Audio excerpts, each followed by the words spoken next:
the meditations of our heart be gathered unto you. In Jesus' name, amen. That was a powerful one. Let's give it up for Mr. Timothy Afo.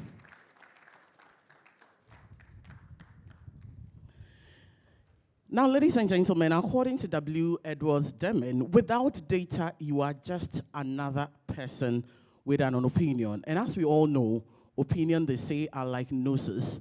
You have a different one, I have a different one, she has a different one, he also has a different one. Can we make a decision with that? No.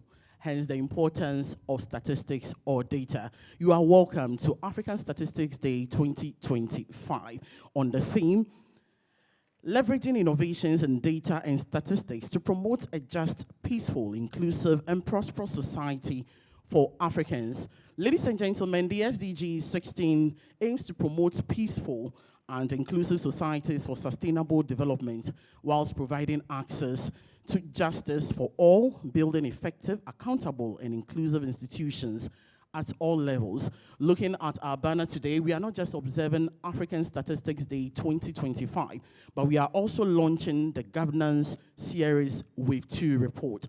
Ladies and gentlemen, this is a build-up to the Wave 1 report that was launched earlier this year. And it resonates so well with the theme for the African Statistics Day 2025. So we are going to have two main events here today. Ladies and gentlemen, I wouldn't want to waste much time. There are some few dignitaries among us that I would be introducing as I progress. But first of all, we are graced and blessed to have the government statistician in our midst, Dr. Alhassan Idrisu.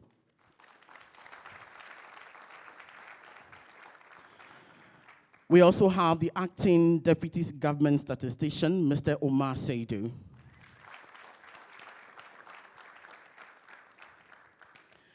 Ladies and gentlemen, an august occasion like this requires that we'll have someone who will steer the affairs of today's occasion. Already the Almighty has been invited to take his seat, and he has done that so willingly and faithfully.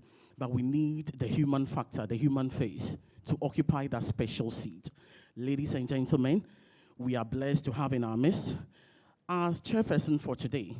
Let me give you a brief remarks about our chairperson, and you would understand that the Ghana Statistical Service made no mistake and got the finest amongst them all. Ladies and gentlemen, our chairperson for today is the Commissioner and Governing Council Chair of the Commission on Human Rights and Administrative Justice, SHRAJ, a role he has held since 2016. That is more than 30 years ago. He deserves a round of applause, ladies and gentlemen. Ladies and gentlemen, our chairperson is a member of the board of the Data Protection Commission, a doctoral candidate in business leadership at IPAC Business School and Nobel International Business School. He has an extensive experience in human rights, administrative justice, anti-corruption, and governance, and he has spoken at major national, international forums. Because of time, I would cut it short with a round of applause. Help me welcome our chairperson for today, Mr. Joseph Whittle.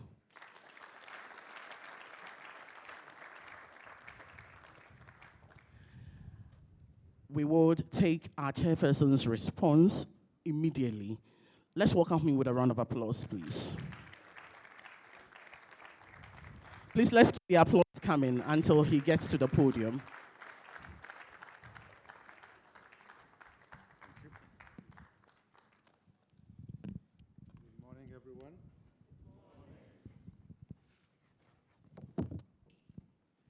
Thanks for indulging me because I was at a different program at Accra City and closed there exactly at 10 and managed to get here within 8 minutes with traffic. The government statistician, the United Nations resident coordinator, chair and members of the Ghana Statistical Service Governing Board, the head of service, Office of the Head of Civil Service, whom I understand is not yet in, the Executive Director, Transparency International Ghana, the Executive Secretary, Ghana Anti-Corruption Coalition, two persons I was with the whole of yesterday in Parliament, together with my good friend Asipa, the Executive Director, Africa Center for Parliamentary Affairs, the Acting Deputy Government Statistician, and a representative of the German Development Corporation's Participation, Accountability, and Integrity for a Resilient Democracy, PED, representatives of all other development partners present, partners from civil society organizations and other governance advocacy groups, management and staff of Ghana Statistical Service. Now, I will be fighting with the air conditioning because my papers are not tight, and it is blowing very much here. If you can lift it up, good, perfect.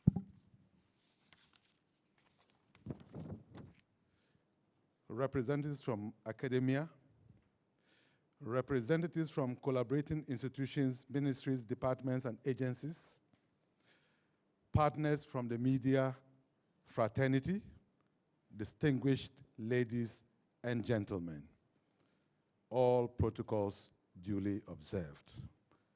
Thank you for that warm introduction, Madam, whose name I don't know, but thank you. I am highly honored to chair this important occasion, the 2025 African Statistics Day commemoration and the launch of the governance series Wave 2 report. As the Commissioner of the Commission on Human Rights and Administrative Justice, CHRAJ, I am proud that my institution collaborated with the Ghana Statistical Service and other partners to make this initiative possible. Distinguished ladies and gentlemen, the Sustainable Development Goals 16 seeks to promote peaceful and inclusive societies for sustainable development, provide access to justice for all, and build effective, accountable, and inclusive institutions at all levels. It has been globally established that the ability to participate in society, to have a say in the shaping of policies, and to dissent without fear are essential freedoms. Political voice also provides a corrective to public policy. It can ensure the accountability of officials and public institutions. It can reveal what people need and value and call attention to significant deprivations. Political voice also reduces the potential for conflicts and enhances the prospect of building consensus on key issues with payoffs for economic efficiency, social equity, and inclusiveness in public life.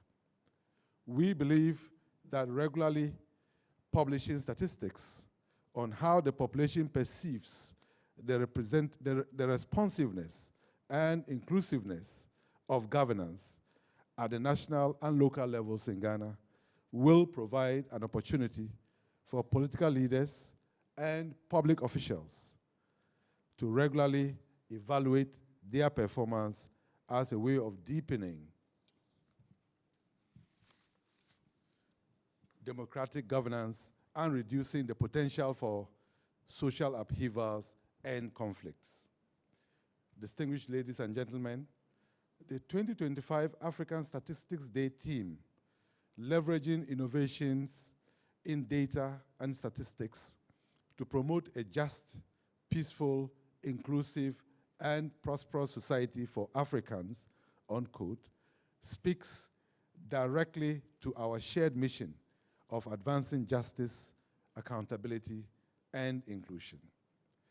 This August gathering is significant because the 2025 African Statistics Day is a continental reminder that data is the foundation of good governance and human rights. and disseminating findings from Wave 2 of the governance series, a pioneering effort to provide credible evidence on corruption, inclusiveness, and citizen participation. Distinguished ladies and gentlemen, during this event, we will be presented with the findings of the governance series Wave 2 report. And I must admit, because I've had an early peek at it, I'm eager to learn what the data will reveal about progress and challenges since the first wave. These insights will not only inform national policy, but would also guide Tragi's work in promoting integrity, strengthening accountability, and protecting rights. They will help us target interventions as a country, shape advocacy, and monitor reforms that matter to citizens. And I dare say that these insights will be equally relevant to all other stakeholders. Today's event will feature a detailed presentation on the findings of the Wave 2 report, which will be followed by a high-level panel discussion by distinguished discussants from the Head of Civil Service, the Office of the Civil Service, Dr. Evans Agridako, the Executive Director, Transparency International Ghana, Madam Mary Awilana and Ada, and the Executive Director, African Center for Parliamentary Affairs, Dr. Rashid Draman, to provide their perspectives on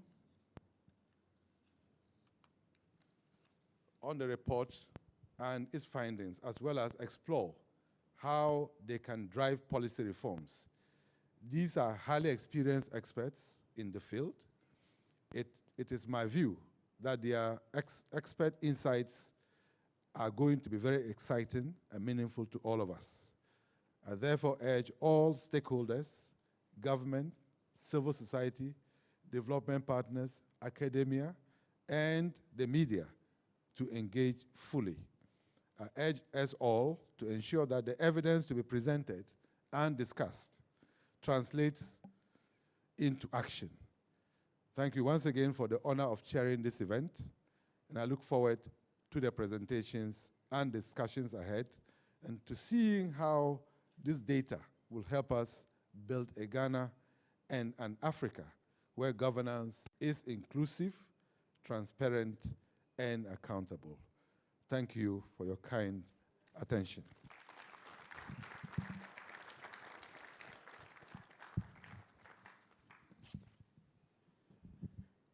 Let's keep the applause coming, please. Thank you so much, Commissioner Shraj, Mr. Whitall. My name is Na Jagbli Ago, your humble moderator for today. I would want to do some few acknowledgements of very important dignitaries who have joined us here today. We are blessed to have the Executive Director, Transparency International Ghana, Madam Mary Awilana Ada. Thank you so much, ma'am. Next to her is the Executive Secretary of the Ghana Anti-Corruption Coalition, Madam Beauty Nate. Also in our midst is the Executive Director of African Center for Parliamentary Affairs, Dr. Rashid Draman.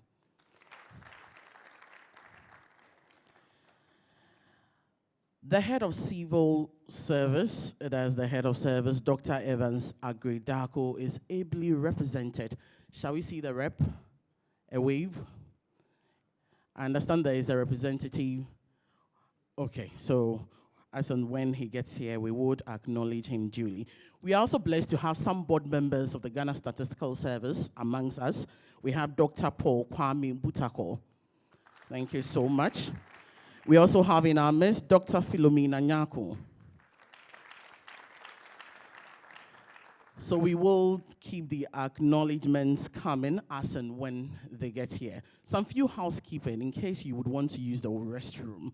You can go to the exit door to my right, or you can beckon on any of the ushers for them to lead you out. Thank you so much. If you are joining us online, you are live on the Ghana Statistical page. If you have any questions and all that, because there will be a questions session, there will be time for discussions, so you can jot down your questions as and when it is time, you will be addressed appropriately. Ladies and gentlemen, to whom much is given, much is desired, today we are blessed to be hosted by the Ghana Statistical Service, by the government statistician, our boss here for today. Ladies and gentlemen, let's invite Dr. Alhassan Idrisu to welcome us officially.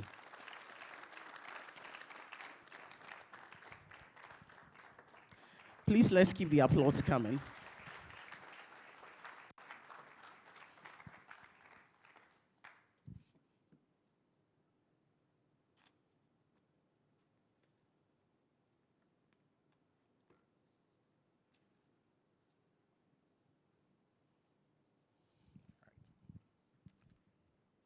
Thank you very much. Mr. Chairman,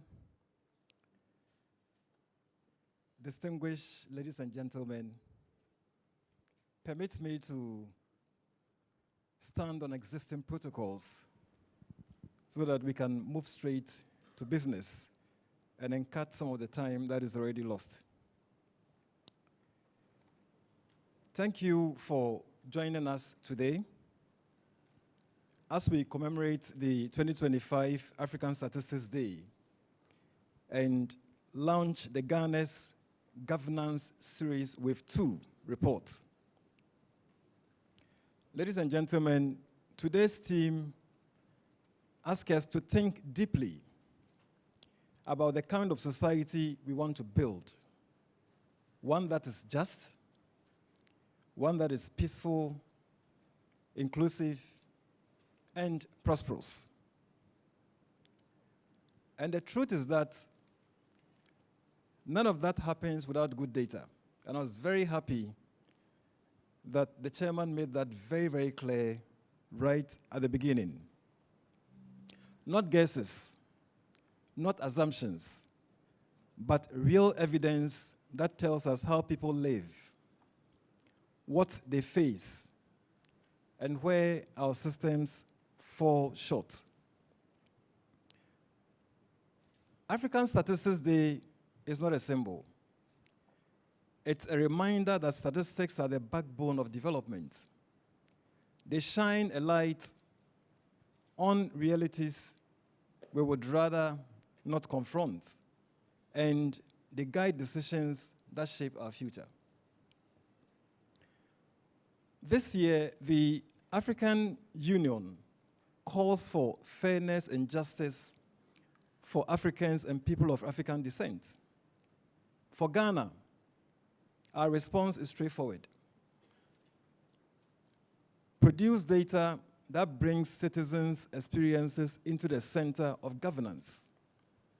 That is exactly what the governance series does, wave after wave, and we are in our 2nd wave.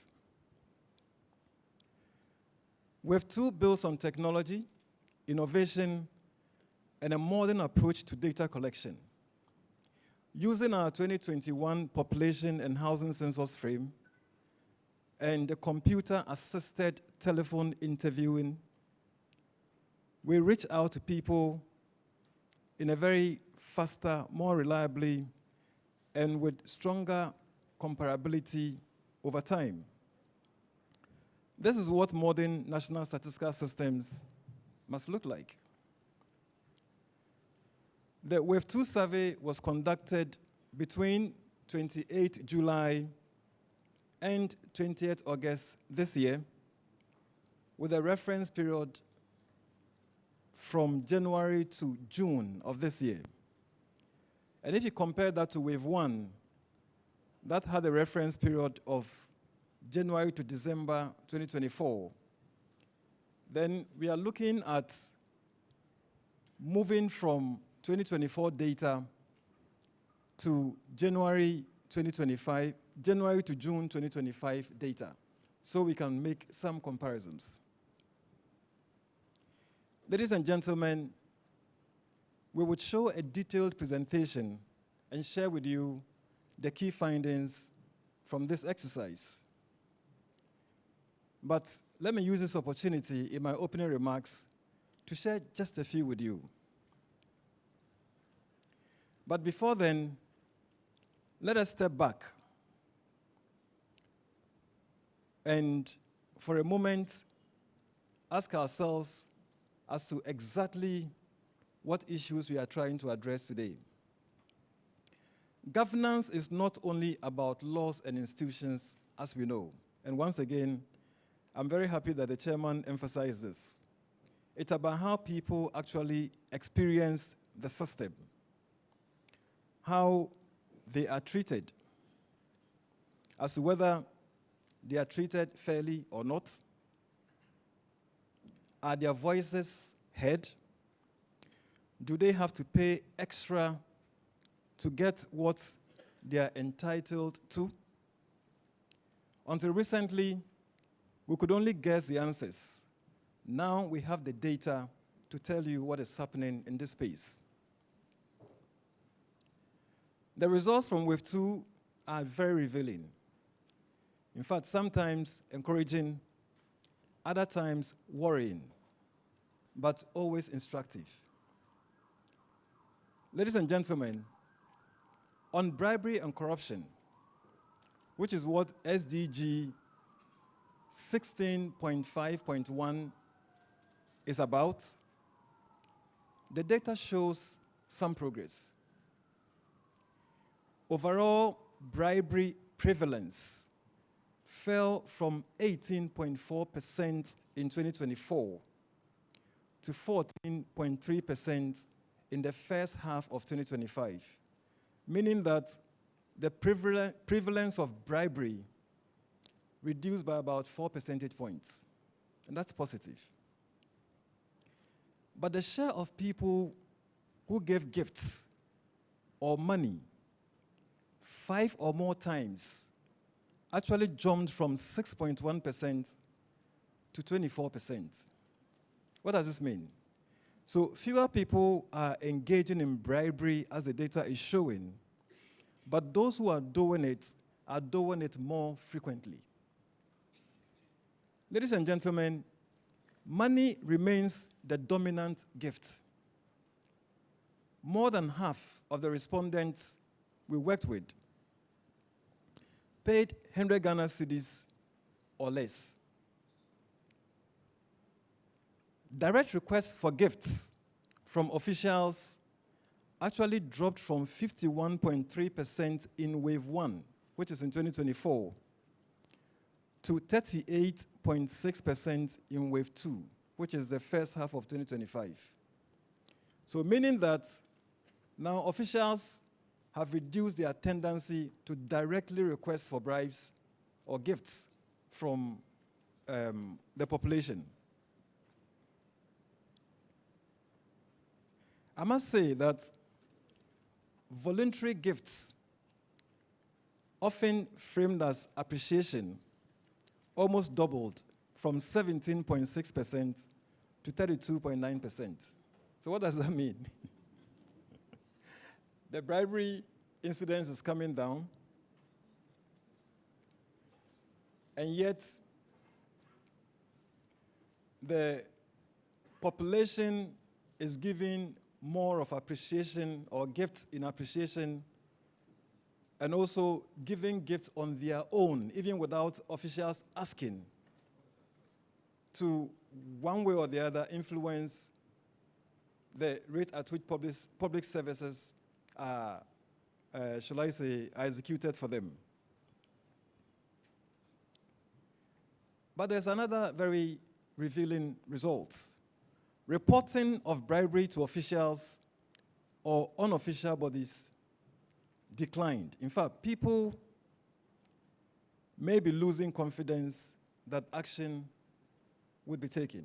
So in other words, if we had many people reporting that they had paid bribes, in Wave 2, that number reduced very significantly.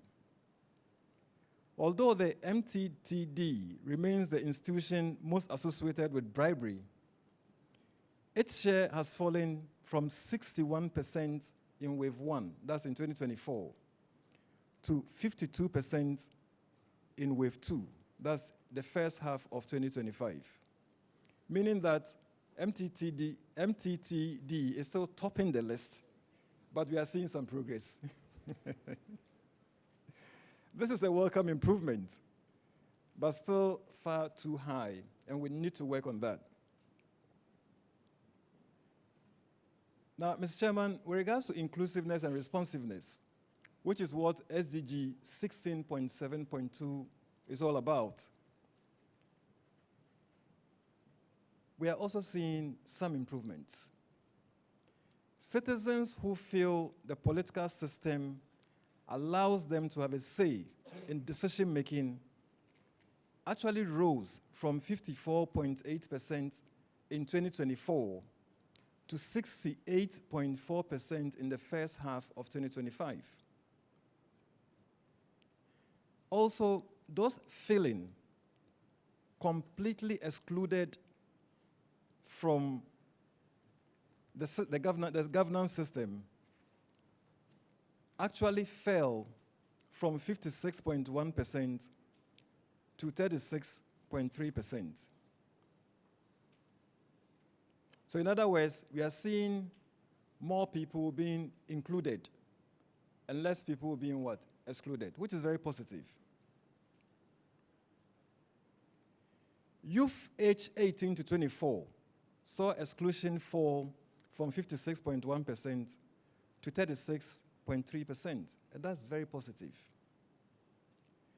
For older adults, exclusion dropped from 46.5% to 33.2%. And persons with disability or with difficulty performing activities also reported higher inclusion, with exclusion falling from 47.4% to 27.2%. In other words, it halved, or more than halved, which is also very positive. And across regions, exclusion remains highest in Northeast, in Upper East, and the northern regions. But even there, we've seen that the numbers show progress. So we've seen reduction between 2024 and the first half of 2025. Ladies and gentlemen, one of the novelty of this exercise we did was to take advantage to ask respondents as to what their expectations are from government over the next 6 months. And when we did ask that question, we got very interesting results. More than half of the respondents, specifically 52.6%, want better infrastructure and stronger public services. And here we are talking about roads, utilities, health facilities, and schools. Another 25.9%, about a quarter, want economic stability. They want jobs and business support. These two expectations alone account for nearly 80% of all responses. So basically, what are we talking about? The citizens want infrastructure. They want economic stability, and they want jobs, and they want stronger quality of services. What these really mean is simple.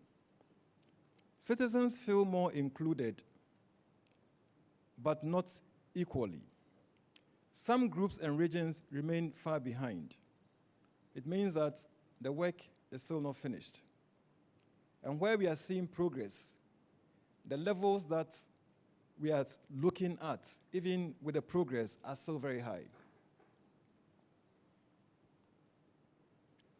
These findings tell us that governance is not a distant idea. It is lived daily. It affects trust, it affects opportunity, and the sense of fairness that holds a society together. And now, we have data that shows where progress is happening and where reforms must target. As we mark the 35th African Statistics Day today, 5 priorities stand out very clearly for Ghana and Africa. 1, We need to strengthen institutional accountability and anti-corruption efforts. And that's why the Ghana Statistical Service would at all times add its voice to asking for more resources and more support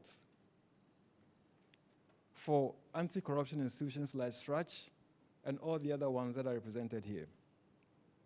Number two, we need to expand civic engagement so voices don't just enter the process, but then they shape it. Number three, we have to deepen transparency and integrity across public services. Number four, we need to prioritize regions and groups where exclusion remains high. And fifth, but not the least, we need to use data and digital tools to drive governance reforms that reflect the citizens' realities. Ladies and gentlemen, the governance series is more than a report. It is a roadmap for SDG 16. It guides policy choices, advocacy, and reform. And it exists because of strong collaboration.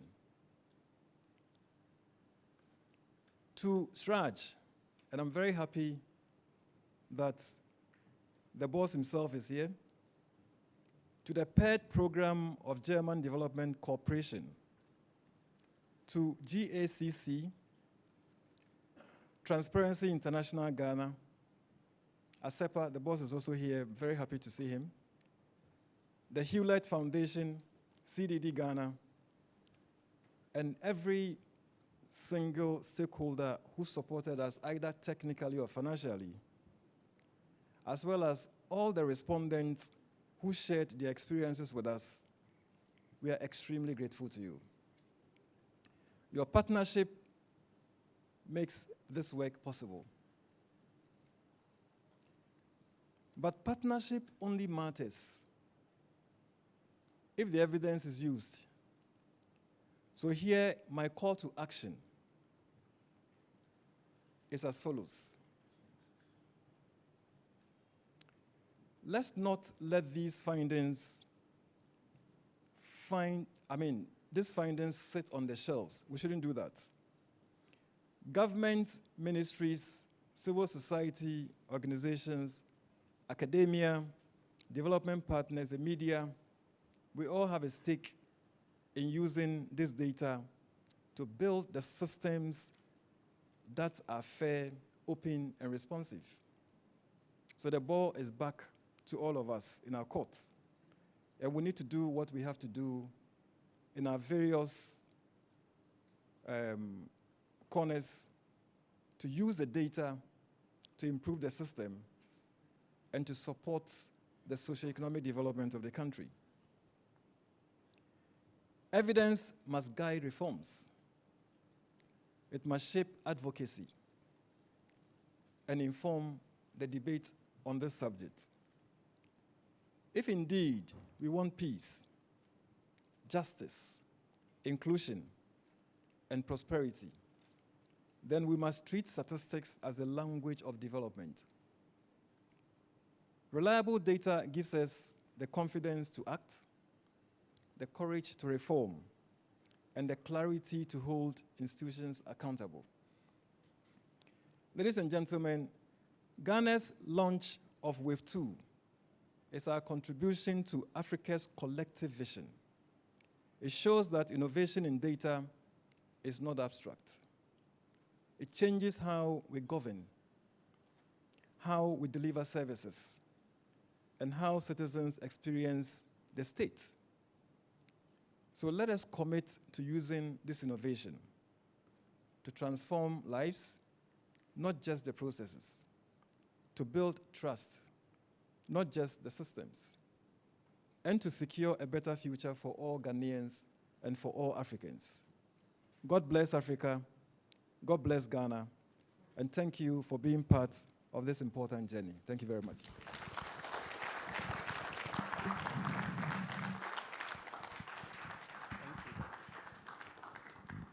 Let's keep the applause coming.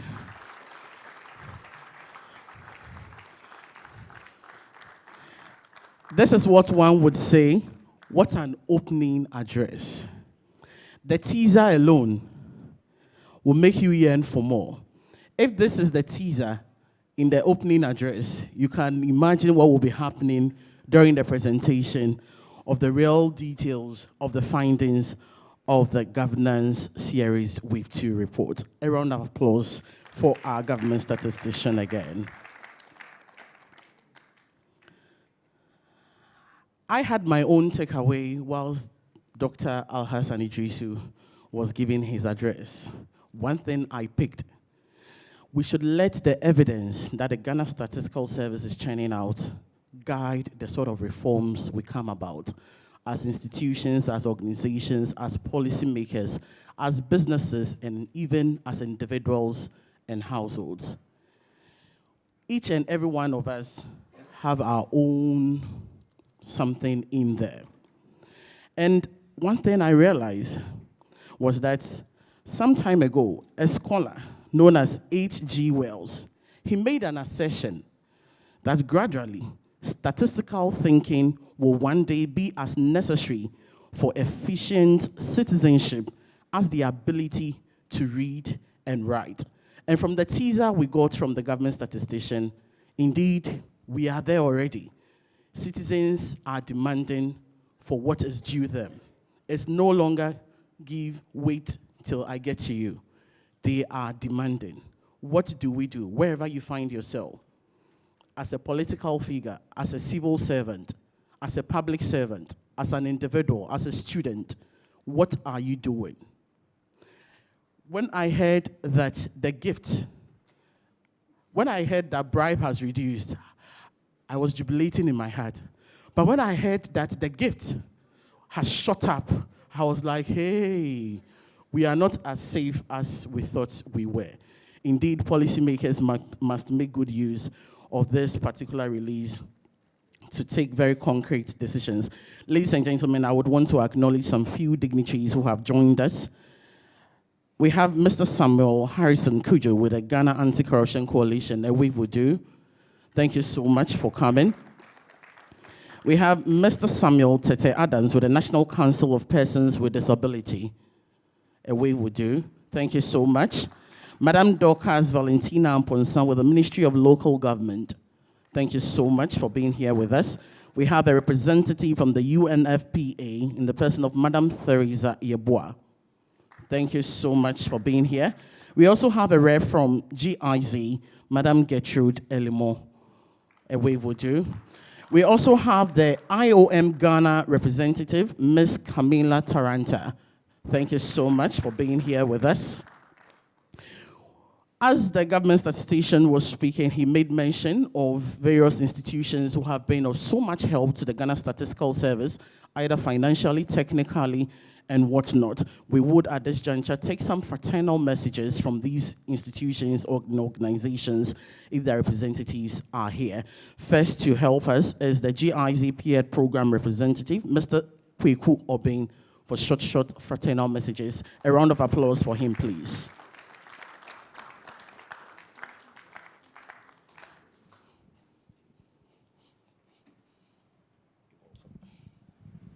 Thank you very much, Na. You know that you are at a Ghana Statistical Service event when at the registration desk, you don't register on a piece of paper, you register electronically. Very nice, very innovative. So, data collection at its best. Mr. Chairman, with your permission, allow me to stand on the existing protocols, and I agree with what our government statistician said to save time. It's a great honor to join you today for the launch of the second governance series report on behalf of the program director of the Participation, Accountability, and Integrity for a Resilient Democracy, PED, and the entire community of development partners. I wish to extend my sincere appreciation to all who contributed to this work. And here we're talking about the data collectors, the researchers, the report writers, and most importantly, Ghanaians across the country who shared their voices through the nationwide telephone survey. This Wave 2 report represents more than data. It represents the lived experiences, the expectations, and the aspirations of citizens on corruption and on its related issues. By capturing public perception on corruption, governance, inclusiveness, and institutional integrity, it provides us a mirror through which Ghana can assess both its progress and its challenges on the path towards stronger democratic governance. Mr. Chairman, ladies and gentlemen, one of the report's most valuable contributions is its use of direct citizens' feedback to evaluate progress in transparency and the fight against corruption. We know that the effectiveness of governance reforms is ultimately measured not only in laws passed or in institutional established, but in how people experience fairness, accountability, and service delivery in their daily lives. In that regard, this report offers an essential reality check. The finding shows areas of hope where trust is growing, and the government statistician gave us a peek into it. Where transparency and anti-corruption efforts are being recognized, and where institutions are slowly but steadily strengthening their responsiveness. Citizens are now aware of the channels for reporting corruption and are using it. These positive shifts reinforce that continued investment in governance reform delivers tangible results. At the same time, the report highlights persistent concerns about corruption, concerns about inadequate accountability, concerns about unequal access to opportunity. These concerns are not unique to Ghana alone, but Ghana's willingness to confront them honestly is what sets us apart as a country. We see legislation and institutional structures being reviewed and passed, all in the bid to support a legal framework within which corruption will not thrive. For instance, and we're talking about Ghana, the setting up of the Office of the Special Prosecution, oral, and of course, the current COPO bill, just to mention a few. Indeed, acknowledging challenges is the first and often the most important step towards resolving them. And that is what this data produced by GSS is offering the country. As German Development Corporation and development partners, we see this report as a guiding tool. It informs us of our collaboration with government institutions, with civil society, and with the private sector. It helps us also on how we direct resources towards interventions that citizens themselves identify as priorities.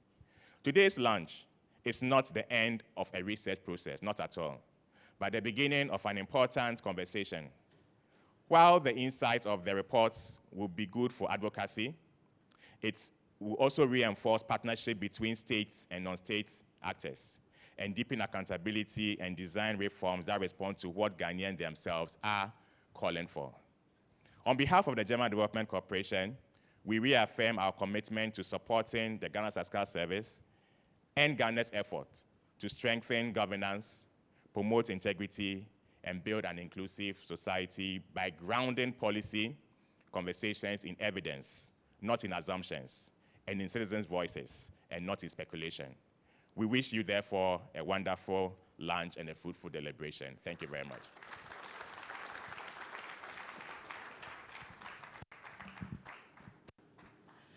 Thank you so much, Mr. Kweku Obeng. Let's do it the last time for Mr. Obeng. Thank you so much. We wouldn't want to waste much time. I would invite the Executive Secretary of the Ghana Anti-Corruption Coalition, Madam Beauty Nati, and she would be speaking on behalf of all CSOs into anti-corruption. A round of applause for her, please.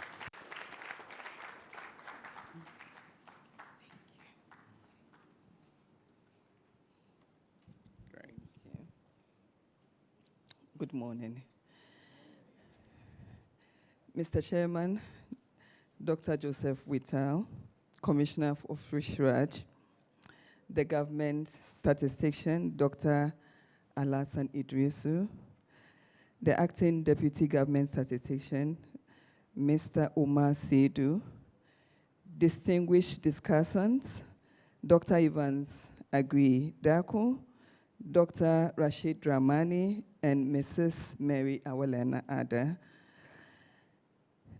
the board, management, and staff of Ghana Statistical Service, distinguished guests, ladies and gentlemen, and all here gathered.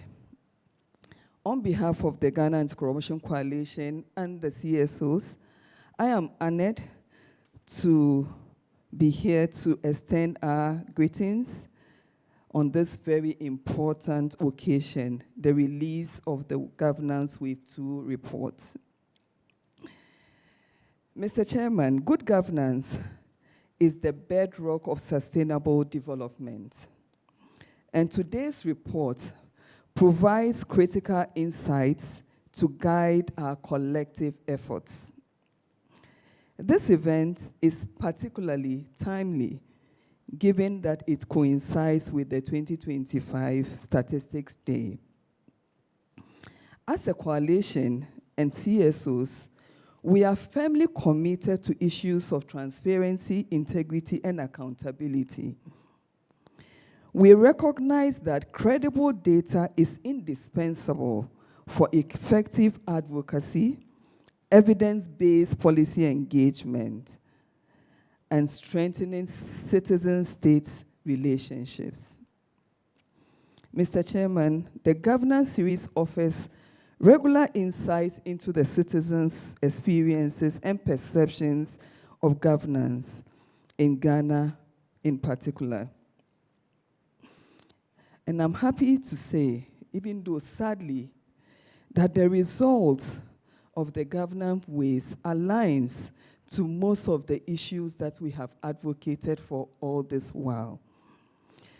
Therefore, it is no longer a perception when we say that corruption is being normalized in Ghana.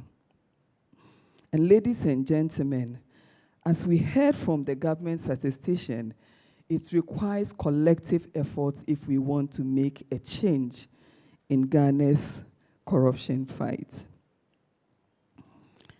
As partners in good governance, we reaffirm our commitment to working closely with the Ghana Statistical Service, other actors, to ensure that these findings do not remain on the shelves, but will use it actively to influence policy making. We'll use it actively to influence our advocacy and service delivery that government seeks to give to the citizens nationwide, so that service delivery will get to those who really matter. We congratulate the Ghana Statistical Service for its professionalism, innovation, and consistency in producing the Governance Wave series. GSCC and all CSOs will continue to champion evidence-based advocacy and will partner with all stakeholders to ensure governance reforms are not just discussed, but they are implemented. Ladies and gentlemen, let us all commit to translate these insights into concrete actions that reduce corruption and enhance inclusiveness across all sectors. I therefore call on all of us here gathered to commit to the 3 R's of corruption. Let us commit to resist, reject, and report corruption wherever we encounter it. Thank you very much for the opportunity.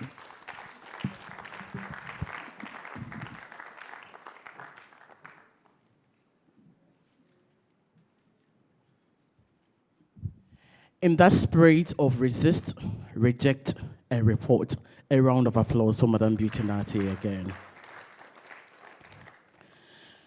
Some few acknowledgements. We are blessed to have the ONS UK country representative, Dr. William Burns.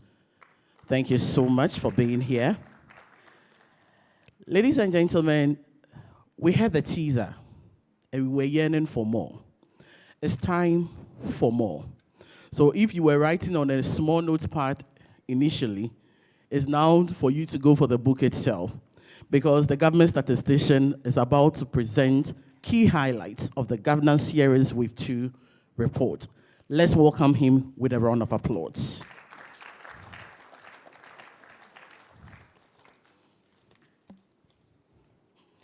Please, let's keep the applause coming in until he gets to the podium.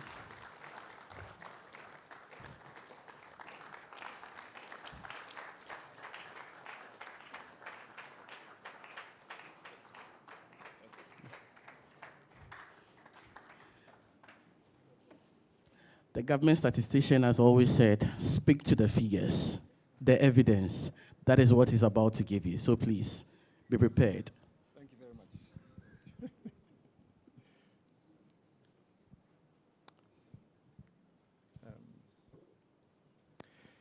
Thank you very much. So this is the time to see the details. Once again, good morning to all of you. Yes. So today we are sharing findings from the governance series Wave 2 with you. And this work continues a journey we started with Wave 1 in May this year, which provided our baseline national data on contact with public officials, on bribery and corruption, on inclusiveness and responsiveness in Ghana's governance ecosystem. So, ladies and gentlemen, Wave 2 allowed us to track changes over time. It shows what has improved, what has not, and where attention is urgently needed. But before we walk you through the results, it's important for us to ground ourselves in the concepts that guided this survey. The governance statistics only work when everyone understands the key ideas. And from the global perspective, this exercise is executed within the context of SDG 16, which is on peace, justice, and strong institutions, and which is prominently highlighted in the theme of the 2025 African Statistics Day. What does SDG 16.5.1 say? It measures the proportion of persons who had at least one contact with public official and who paid a bribe to a public official or were asked for a bribe by those public officials during the previous 12 months. And then you have SDG indicator 16.7.2, which measures the proportion of population who believe decision-making is inclusive and responsive, disaggregated by sex, age, disability, and population group. Now, let's look at some very quick concepts. And I want to start with governance. The UNDP defined governance as the exercise of political, economic, and administrative authority in managing a country's affairs. In everyday terms, governance is how decisions are made, how institutions behave, and how public services reach citizens, in simple language. A second concept we'll use very frequently is inclusiveness. And here, it's about having a say. It measures whether citizens believe they can express their opinions and whether those opinions matter in shaping policy and service delivery. A third concept is responsiveness. And this simply means, how do people feel that leaders listen to them? Do citizens feel that their concerns shape the actions of public officials? It actually reflects influence over decisions. And then we'll be talking about bribery. So we need to understand what bribery is.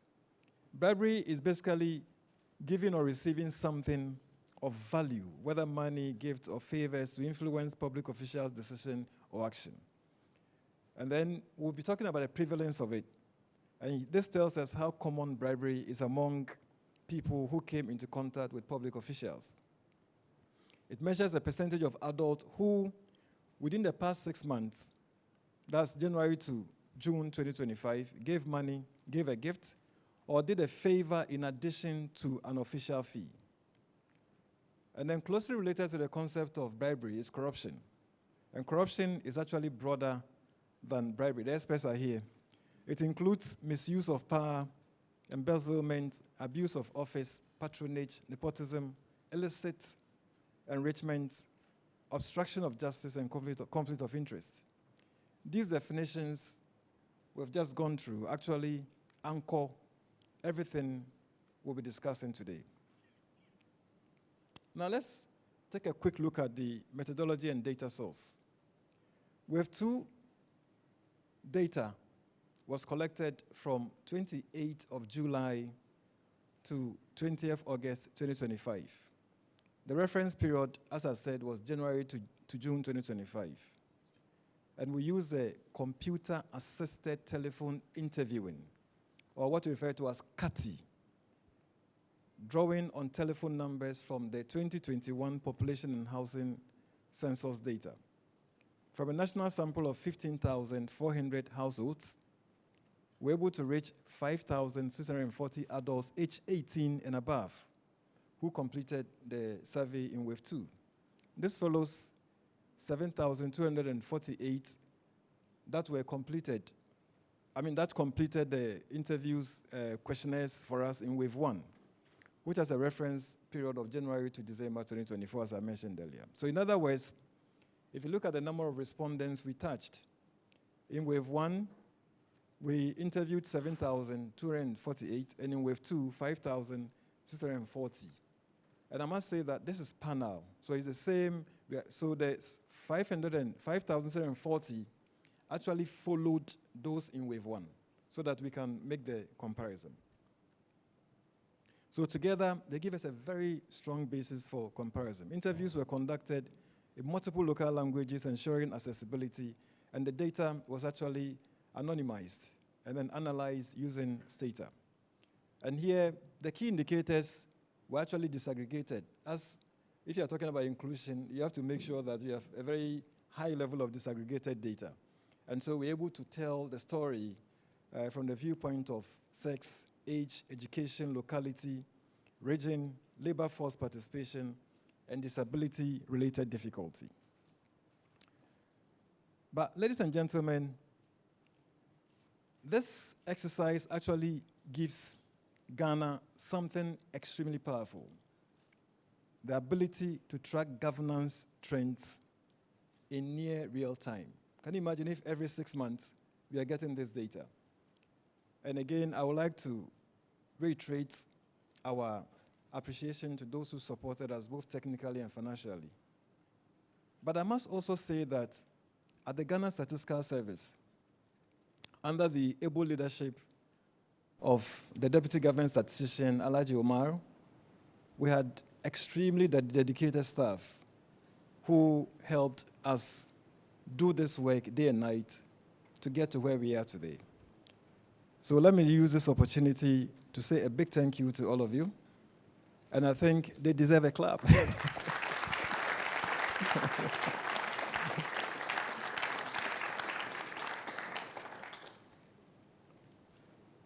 Let's jump straight into the results. But before then, let's have a flavor of some of the public service institutions that were covered. The institutions that were covered were about 55, ranging from MTTD, that's Motor Transport and Traffic Division, through BEFS and DEFS Registry, to Electoral Commission. There's a table that shows a list of institutions we covered. So you can, please go ahead. If you go to slide 8, you will see those institutions. Now the key findings. Yes.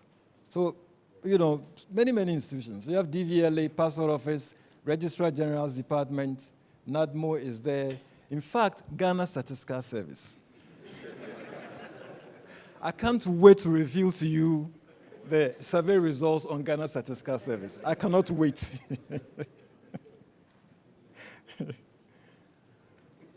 But before we jump into the results, let's spend a minute to understand the characteristics of the respondents, those who gave us the data.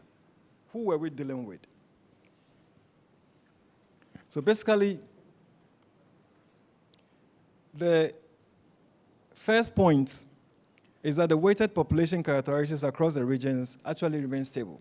So if you look at those we interviewed in wave one, in wave one, if we escalated the respondents at the national level, we're dealing with about 9 million people.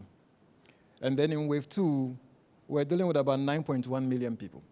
And if you look at on the graph, you will see that the pattern of wave one was exactly the same pattern we saw in wave two. In other words, we're chasing the same people. And that gives us confidence that the work we are doing is credible and that we are following the same people, and that if there are differences, these differences are good differences, but not due to statistical issues. This is important because it tells us that the difference we see in the governance indicators are not due to sudden shifts in who is represented. It's worth noting that regional representation continues to follow nationwide pattern seen in the frame. Now, these people that we followed, if you look at the distribution of the groups that we followed, whether by sex, by age, by education, by locality, by labor force, and by disability-related difficulty, we see that the results in wave one are aligned to the results in wave two. That's very important. For example, if you look at the share of respondents with basic education or less, it remains the same in both wave two, just as it was in wave one. Look at the proportion in urban and rural localities. You are seeing some movement, but they are basically mimicking the same pattern. And then the labor force participation remains steady. And then the distribution of respondents with functional difficulties is also within expected ranges. So this means that the changes we observe in contact with officials, in bribery, and gifts, or in perceptions of inclusiveness and responsiveness, are genuine signals rather than sampling effects. Now, the first set of results we want to share with you is contact with public official. In my opening remarks, I jumped straight into bribery, inclusiveness, and responsiveness. But this is another very important indicator. Here, what are we trying to do? We are trying to check the frequency with which the population actually contacts public officials, or the prevalence of such contacts. And in fact, the survey, if you could show the next slide, the survey shows a rise in the proportion of adults who report some form of contact or interaction with public officials nationally and across the regions.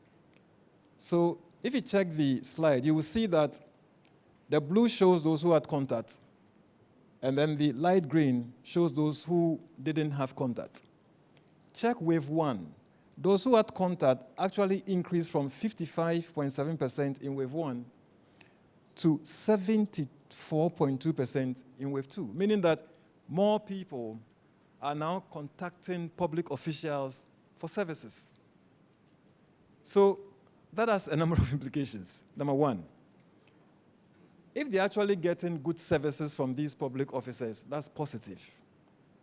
But let's also note that if you increase the rate at which you contact public service officials, and there is already rampant corruption in the system, that is likely to increase the bribery and corruption. I'm not saying that that's what the results say. I'm telling you what the implications are. As for the results, I'm going to show it to you right away as to whether the theory or the pattern I'm describing is what it is. So that's all other things being equal. I have to add that. So we see that The share of respondents who contacted public officials actually increased by 18.5 percentage points, from 55.7% to 74.2%. But we also see that regional differences matter. You see, in the regions, darker colors mean that there is more contact. And you see that that's across all the regions. So in other words, all the regions actually experience what? More contact.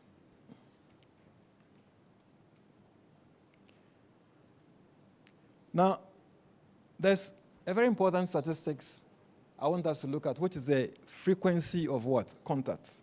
In other words, the number of times people contact public officials. Over half of the population, that's about 59.3%, had 2 to 5 contact with public officials in wave 2, compared to 52.2% in wave 1.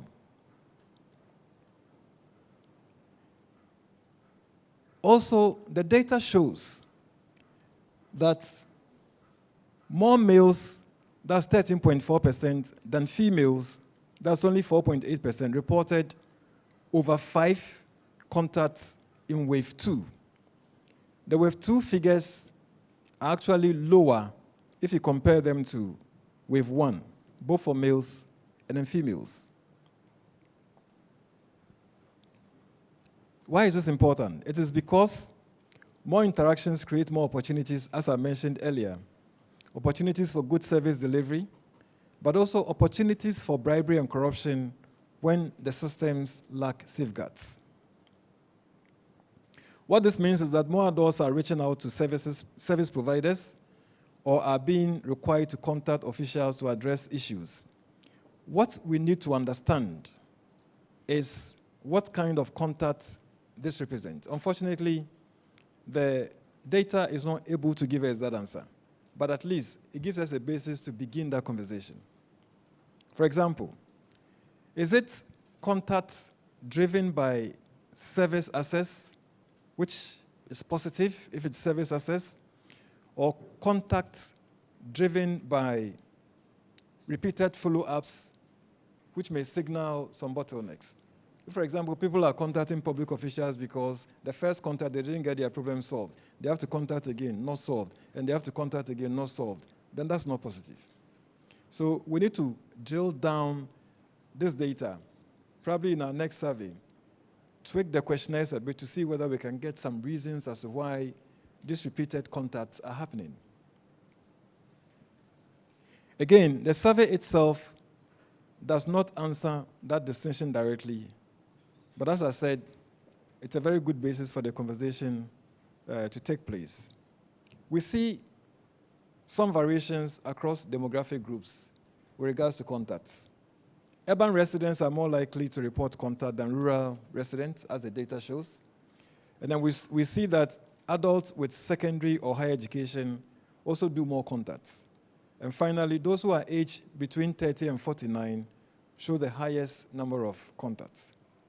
Now, let's go to where we are all waiting for, which is arguably the most sensitive component of the survey. Bribery payments, their prevalence, and then the patterns that we are seeing. Let's look at the prevalence. There's been nationwide decline in prevalence of bribery. As I mentioned earlier, the proportion of citizens who gave gifts or money to a public official fell from 18.4% in 2024 to 14.3% in the first half of 2025. That's about a 4 percentage point decline, which is positive. But if you look on the graph, you will see that the decline is seen generally across all the regions, except in 3 places where we rather saw rise instead of what? Decline. And these places are the Upper West region, the Savannah region, and then the Eastern region. So we need to probe as to what is happening in these 3 regions when all other regions are coming down. And then we are seeing that the prevalence of bribery is going up there. What's happening? We need to probe. But overall, the trend we are seeing is very positive.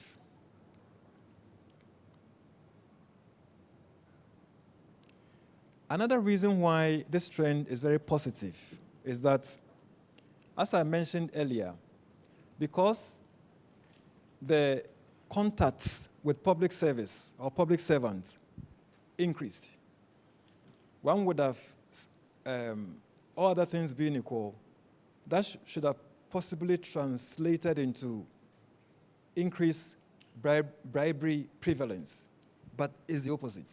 So that's why this result is very good. So you have more people contacting public servants or public servants or public service, but the prevalence of bribery is coming down, so which is positive. So in statistical terms, this is what we refer to as risk exposure went up, yet the incidence came down. But improvements are not uniform. Now, let me explain what I mean by the improvements are not uniform.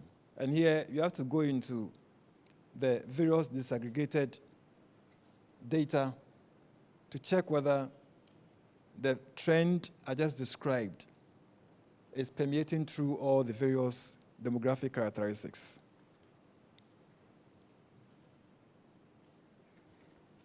This data shows that money remains the most common type of gift given to public officials, as 72.1% of gifts given by respondents were in the form of money. That's in wave 2. That's the first half of 2025. However, it is very high, right? But it's actually a reduction from what? Wave 1. In fact, in wave 1, 85.2% of the gifts were in the form of what? Money. So this is a reduction.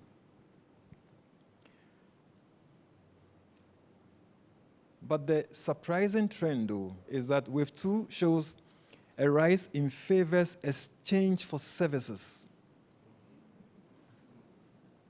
Have you seen that? In wave 1, it was what? 4.4. And then in wave 2, it increased to what? 15.9.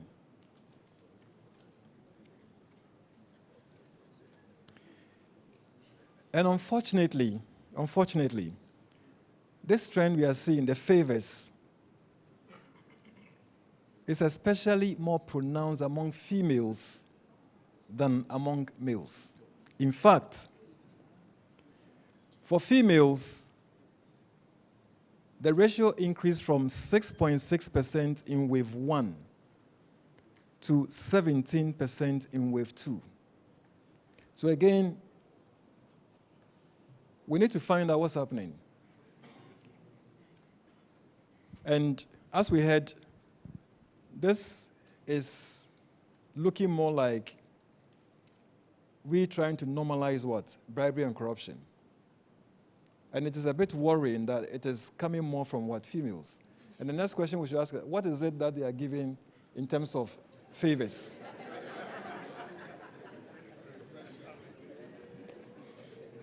We don't know that. So maybe our next survey.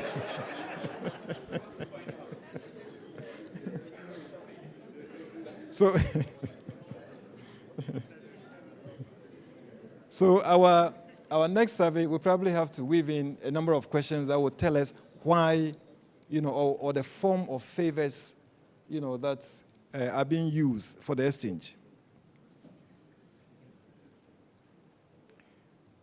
So what am I saying? I'm saying that we are seeing a shift where non-monetary exchange may be replacing direct payments, particularly where people may lack the funds but still feel pressured to reciprocate. But let's also look at the data in terms of locality, whether rural, urban, and also in terms of the regions. Now we see that urban residents tend to give more monetary gifts than rural residents. In fact, in Wave 2, urban residents had a share of 73.7%. And then rural residents had what? 68.7%.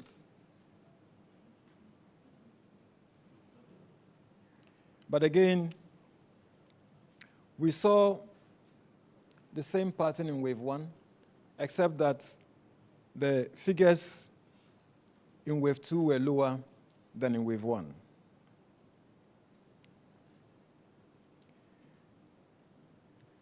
Then rural residents show higher proportions of gifts in the form of favors exchanged for services compared to urban areas. So for the rural areas, for example, the exchange for services was 17.9%, whereas in urban areas, it's 14.9%. So again, that's something that we should take note of. Maybe the urban guys have cash. So they have more cash than the rural people. Or the rural respondents probably have more stuff that they can part with compared to the urban population. This pattern is the same for Wave 1 as well, except that the incidence is much higher in Wave 2. Again, it is increasing in Wave 2. Regions differ very significantly, as we can see on the screen, with some showing consistently higher gifting behavior, especially exchange with favors. Now let's look at the frequency of gift giving. Now here we see some mixed results. The proportion of those who give gifts just once to public officials in Wave 2 was 38.8%. And this shows a reduction from Wave 1 of 56.7%. But if you check whether it is Wave 1 or Wave 2, those who gave gift once were highest compared to twice or thrice or 4 times or 5 times or more.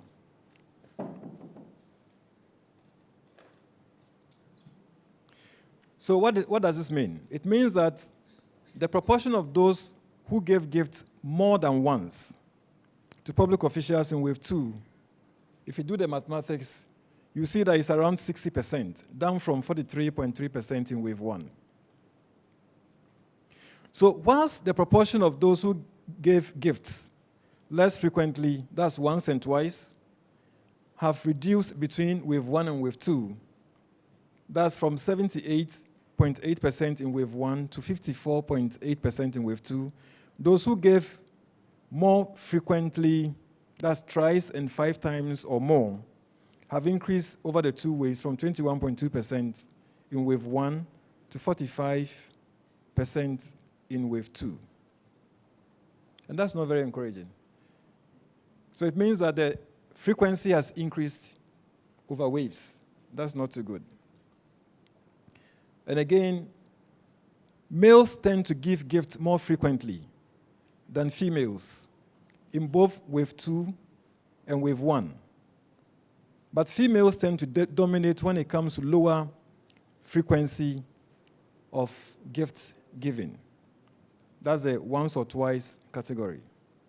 So what's happening here? How come the males are giving more frequently and then the females are giving less frequently? The survey results doesn't tell us. So it's a question that we would want to answer in future. But I mean, if you can hazard some responses, we are here, we'll listen to you.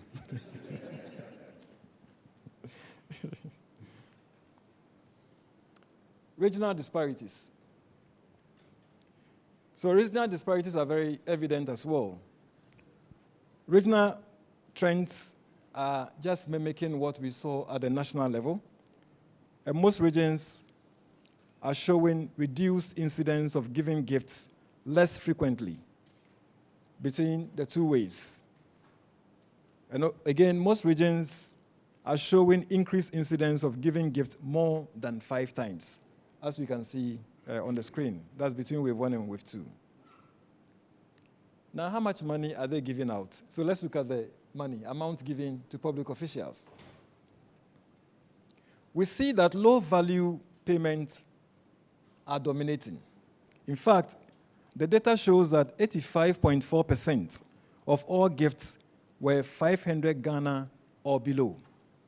If you check the data, the 500 Ghana or below takes about what? 85.4%. That's in wave 2. About 3 in every 10 persons, that's roughly about 30%, paid between 100 and 500 Ghana in wave 2. And this is a slight reduction of what we saw in wave 1, which was 33.7%. Then high-value payments, that's the payments that are above 1,000 Ghana cedis, fell sharply from 15.6% in wave 1 to 6.6% in wave 2. So again, this is positive. Yeah. The results show that overall bribery burden appears to be shifting towards smaller but more frequent payments. And the drop in high-value transactions signals some improvement, but the persistence of low-value exchanges still reflects some systemic issues that we have to deal with.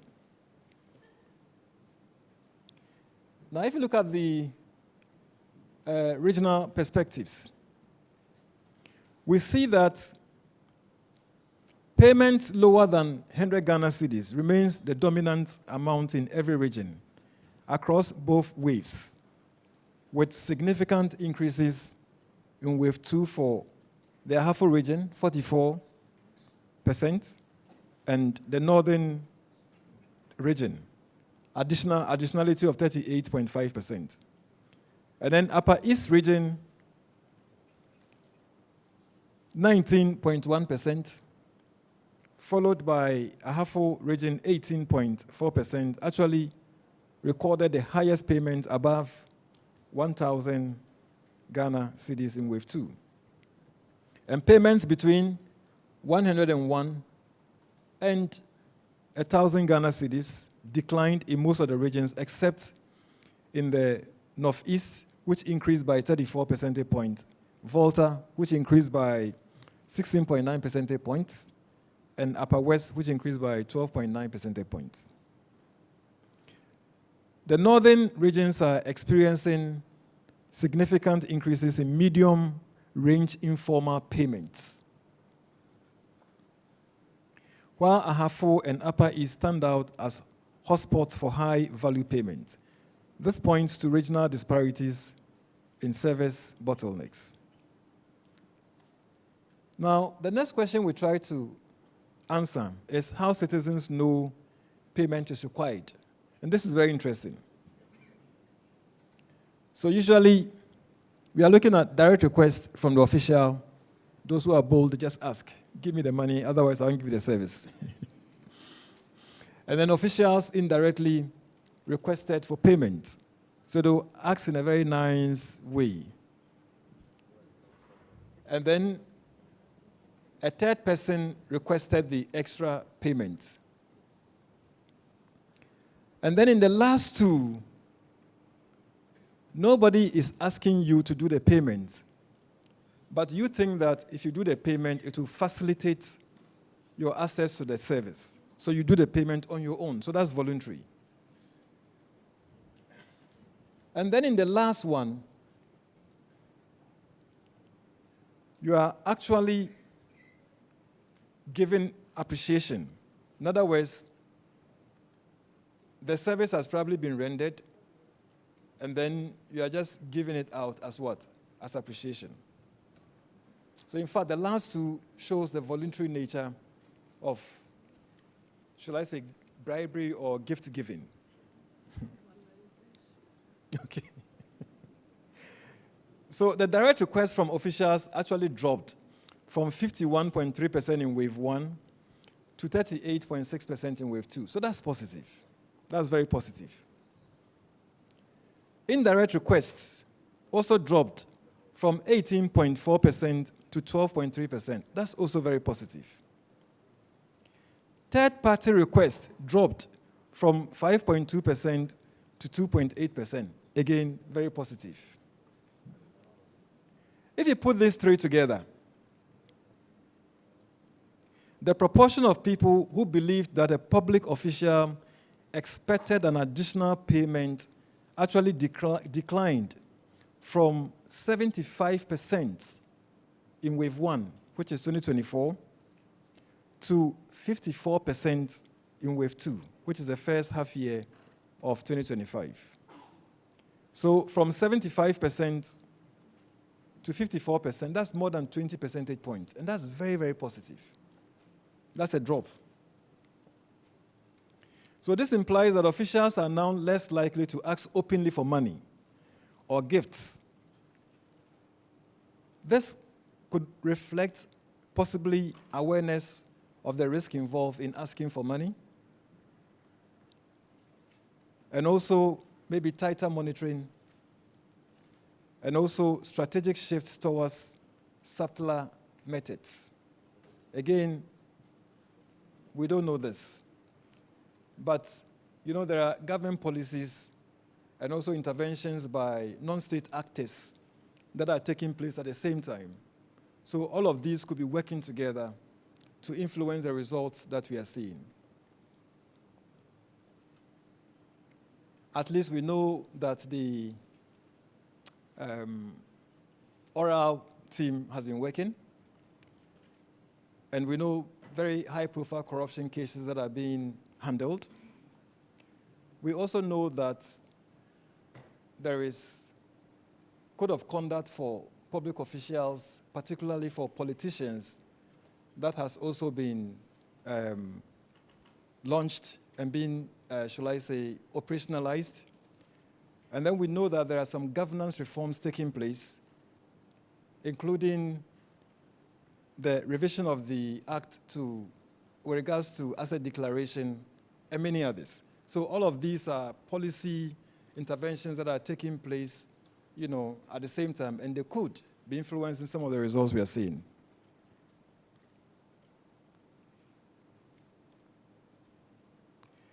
However, the fact that more than half of citizens still perceive that payments are expected shows persistent institutional weakness. So we've reduced to 54%, right? But it still means that some 46%. But that's a sizable number.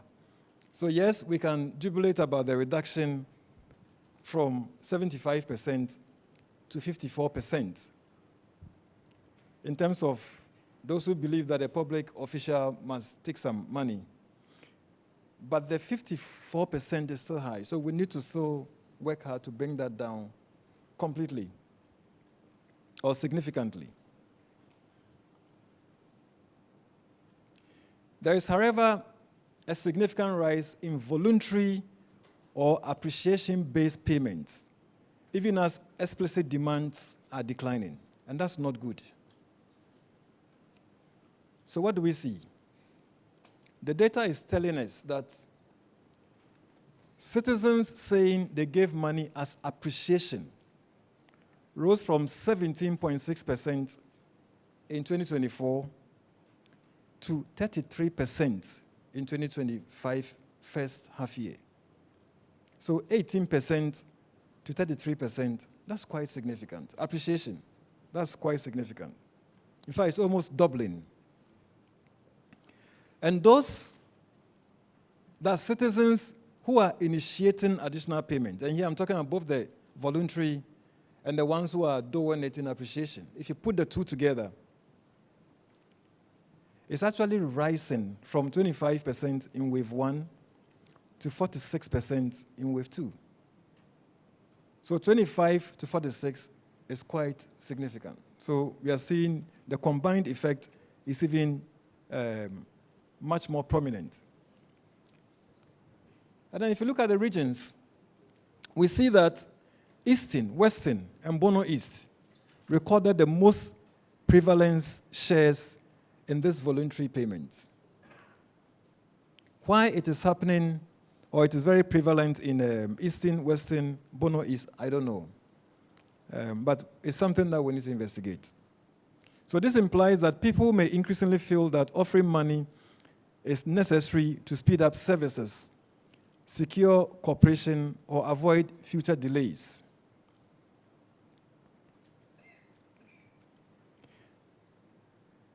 However, we are seeing a shift from coercion to normalization because we are seeing movement from money to what? Voluntary and appreciation, gift giving. And that's the point that you were making when you made your point. Yeah. And the data is actually showing it. Yeah.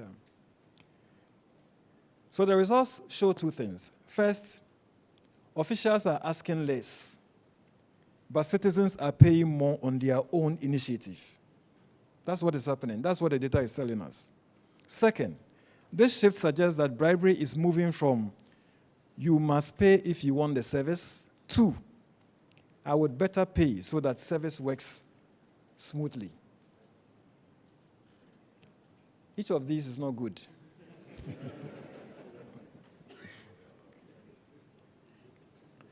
Ladies and gentlemen, we also looked at the data to answer a very important question, which is the ability of citizens to refuse bribe payment. So in other words, citizens were probably either in direct language or indirect language asked to pay bribe, and then they said, I'm not going to pay. So we collected data on that. Let's see what the results show.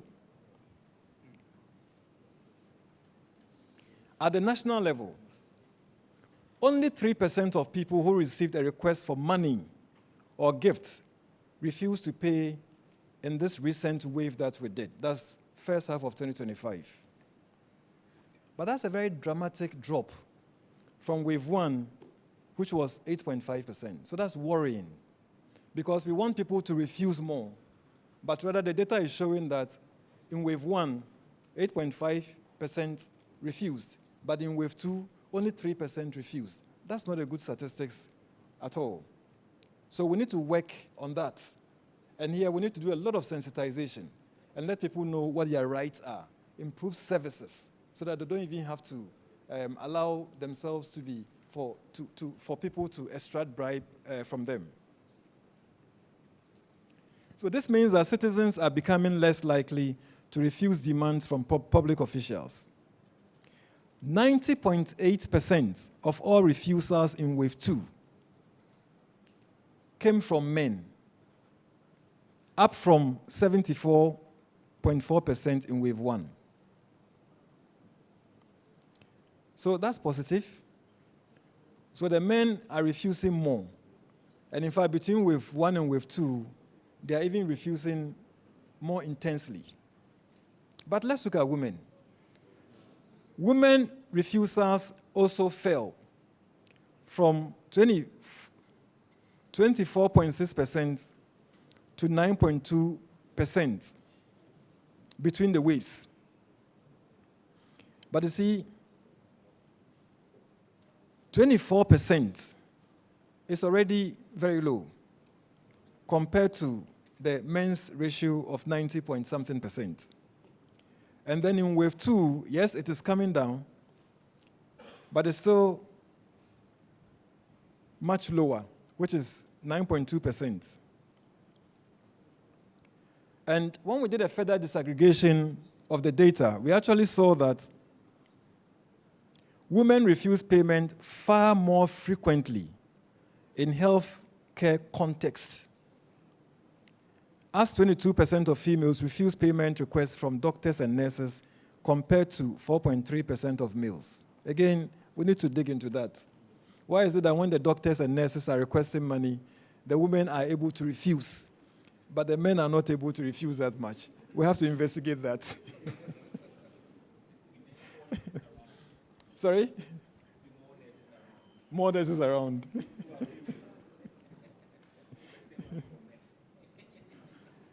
Now, let's look at it in terms of institutions.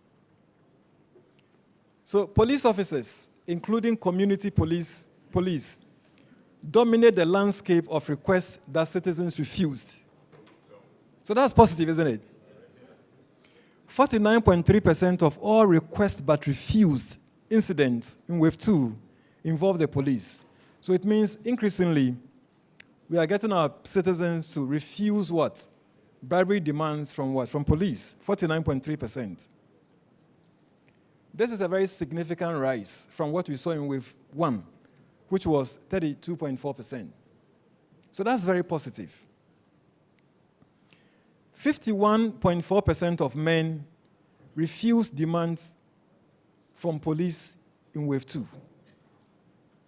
This means half of all refusals in the country relate to police, highlighting the centrality of policing institutions in bribery dynamics.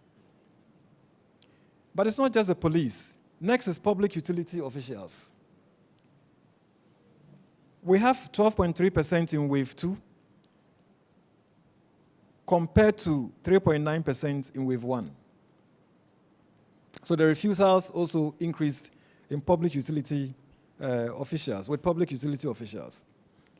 In wave 1, the second position was held by MMDAs, but in wave 2, public utilities came to take over.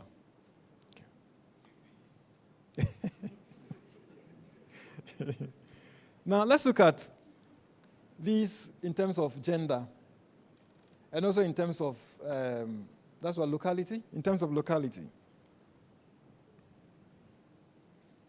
Men tend to push back mainly against police officers, while women are more likely to resist health sector demands. This tells us that coercion and refusal patterns are mediated by type of service assessed and gendered exposure to institutions. So there's a significant difference in locality regarding refusals to pay. And here the data shows that requests from officials that were refused increased among urban dwellers. In fact, from 66.3%, that increased to 78.8%. That's very positive. And they declined among rural residents. From 33.7%, it declined to 21.2%. That's not too good. So we need to do some sensitization so that the rural folks can also increase their refusals.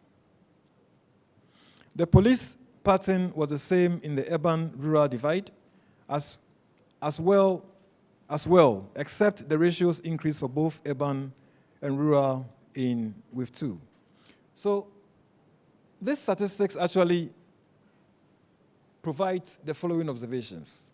1, police service is the main institution where citizens push back. So that's very clear from the data, accounting for about half of all the refusals we saw in the first half of 2025.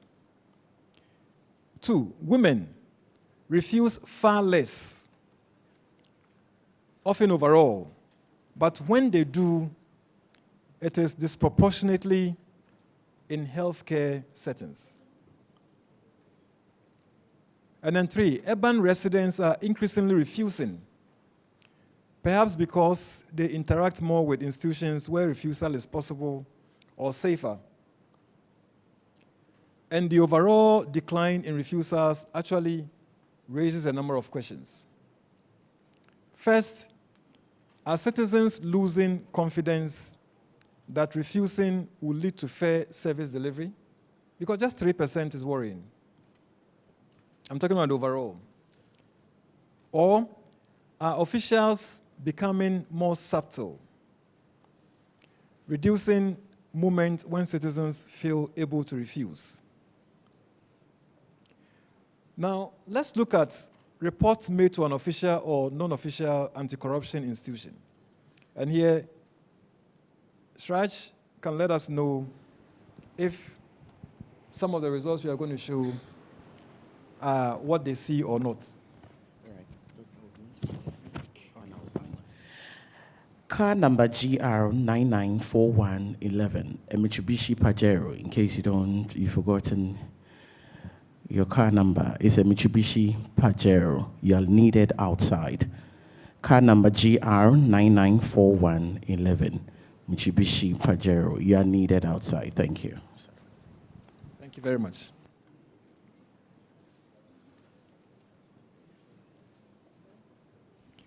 Now, what data are we seeing from here?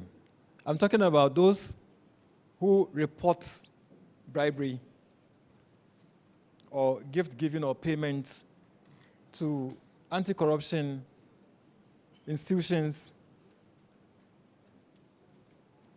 whether they are official or non-official. In wave 1, there were 15%. And in wave 2, that reduced to 6%. That's terrible. That's not good. Because we want more reports to be made. But the data is showing that the reporting of these practices are coming down. That's not good. Similarly, if you flip the ratio, we are having 94.2% in wave 2 who are not reporting, and which is an increase from the 85.5% who were not reporting in wave 1. So we have some more work to do. This could be interpreted to mean that reporting behavior is deteriorating. Citizens are increasingly silent even when they know a payment was inappropriate. This is likely suggesting a decline in trust in anti-corruption systems, fear of retaliation, belief that reporting won't change anything, or simply fatigue with bureaucracy. This collapse in willingness to report is one of the strongest warning signals that the governance series survey is bringing out, and we have to work on this finding. On regional basis, there's been a shift in hot spot regions in terms of reporting. So in wave 2, the highest reporting regions, you can see the dark ones in wave 2. They are Volta region, Upper West region, and Northeast region. But if you come to wave 1, that's before this year, the highest reporting regions were Ahafo, Bono, and the Northeast. So in other words, the regional dynamics show that there's a shift in the regions that are reporting the highest over time.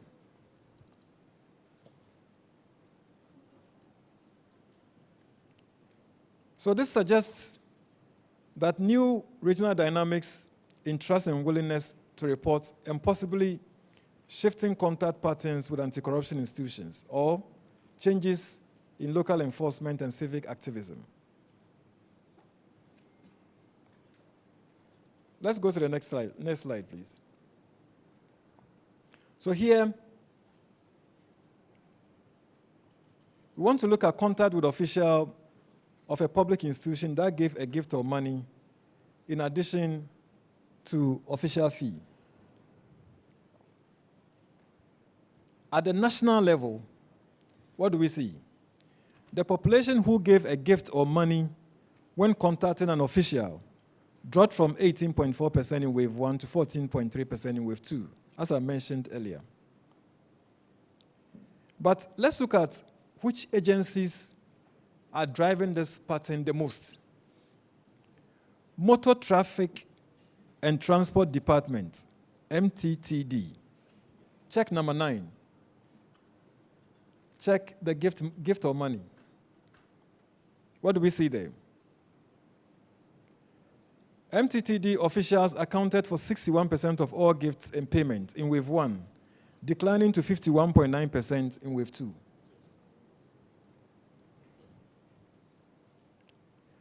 So although the share dropped by 10 percentage points, the share we are seeing remains the single largest driver of bribery in the public service. Then you come to doctors and nurses. We see a similar pattern, but a smaller but meaningful share of additional payment involved in health workers. And then when you come to public utility institutions, we see utilities, including water, electricity, related services, show rising exposure compared to wave 1. Then MMDAs, or district and municipal metropolitan assemblies. So while prominent in wave 1, their share declines in wave 2. So local government reforms or changes in enforcement might have contributed in this reduction that we are seeing. Next slide, please.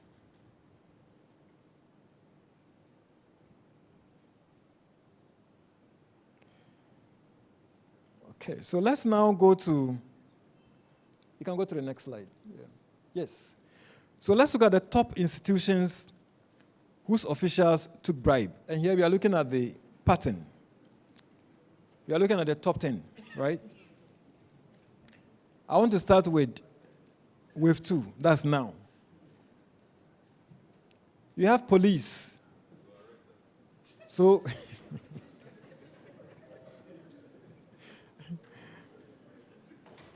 you have police or MTTD still topping the list at 51.9%. But I must say that if you check wave 1, it's a significant reduction because it was 61% and it reduced to what, 51. So about 10 percentage points, which is not bad. So traffic enforcement remains the epicenter of bribery. Despite the progress we are seeing, MTTD alone accounts for over half of all the bribes reported nationally. Next is police general duties. So isn't it a bit surprising that the first 2 is relating to police, you know? Yeah. Well, the first 3, I'm sorry. No, the first 2, right? That's police and police. The next one is passport office. So I'm dealing with wave 2 now. Yeah. So police general duties were 37.4% of all bribery cases in wave 2. But again, this is a reduction from wave 1. So that's positive. Yeah. Then passport office is the next one with 29.9% bribery cases in wave 2. But again, it's a reduction in what we saw in wave 1. So again, these numbers are high, but we are seeing what? Some positive results in terms of the reductions. Ladies and gentlemen, there are 3 new institutions that thought that they should make their case worse from last year to this year. And these 3 institutions are, we have what? GAPOHA, Ghana Ports, and then we have Food and Drugs Authority, and then we have what? DVLA. Last year, they were not part of the top 10. This year, they decided to be part of the top 10.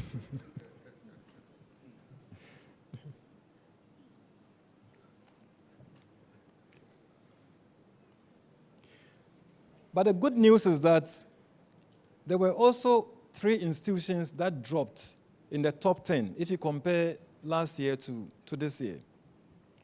And these 3 institutions are immigration services officials. Previously, they were part out, which is positive. And then we have Lands Commission. Previously, they were part of the top 10. They dropped out. We have custom officers. Last year, they were part of the top 10. In this year's top 10, they dropped out. So that's a very revealing finding.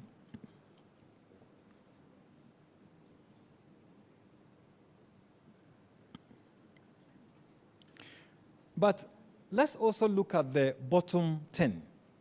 The bottom 10. So once we are talking about the top 10, we should also look at the bottom 10. So the bottom 10 institutions where bribery is minimal or rare, and where contact levels are low, processes are less discretionary, or transparency is higher. And the institutions appearing here, we have the public banks and financial institutions, members of parliament and legislature, social security, Ghana Statistical Service is there, National Commission on Civic Education, Factory Inspectorate, Embassy, Consulate, Narcotics Control Commission, Ministry of Education, and Minerals Commission. But I must say that 4 institutions actually joined the last 10, the bottom 10. And that's positive, meaning that they were probably higher, but then they are now dropping, coming down.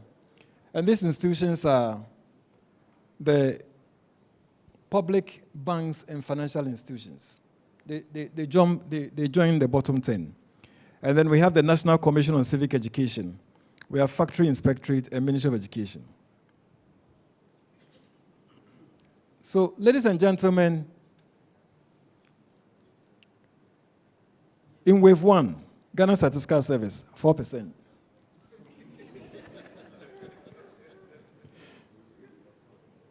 So in wave 1, they were among the bottom 10. But 4% is still a number, right? We want to make it 0. So let's see what happened between December 2024 and first half of 2025. Ghana Statistical Service worked hard to reduce it from 4% to 0.2%. In fact, we were there. We were nearly there.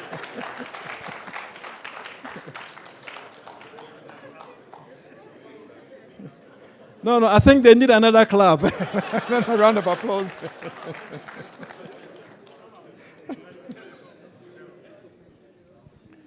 So, ladies and gentlemen, I think the point we are trying to make here is that we are seeing some dynamics. Whilst some institutions are topping in wave 1, we see that in wave 2, that top list is not maintained. We have some dropping out and some joining the league. And the same story is told of the bottom 10.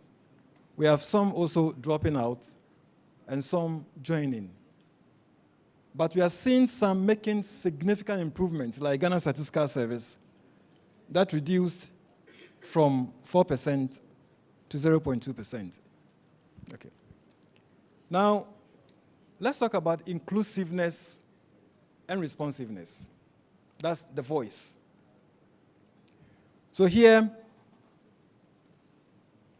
I want to rehash the meaning again because this is so important. When we say inclusiveness, we are looking at whether ordinary citizens feel they have a say in public decision making. That's inclusiveness. And then when we talk about responsiveness, we are talking about whether they feel the political system allows people to influence decisions.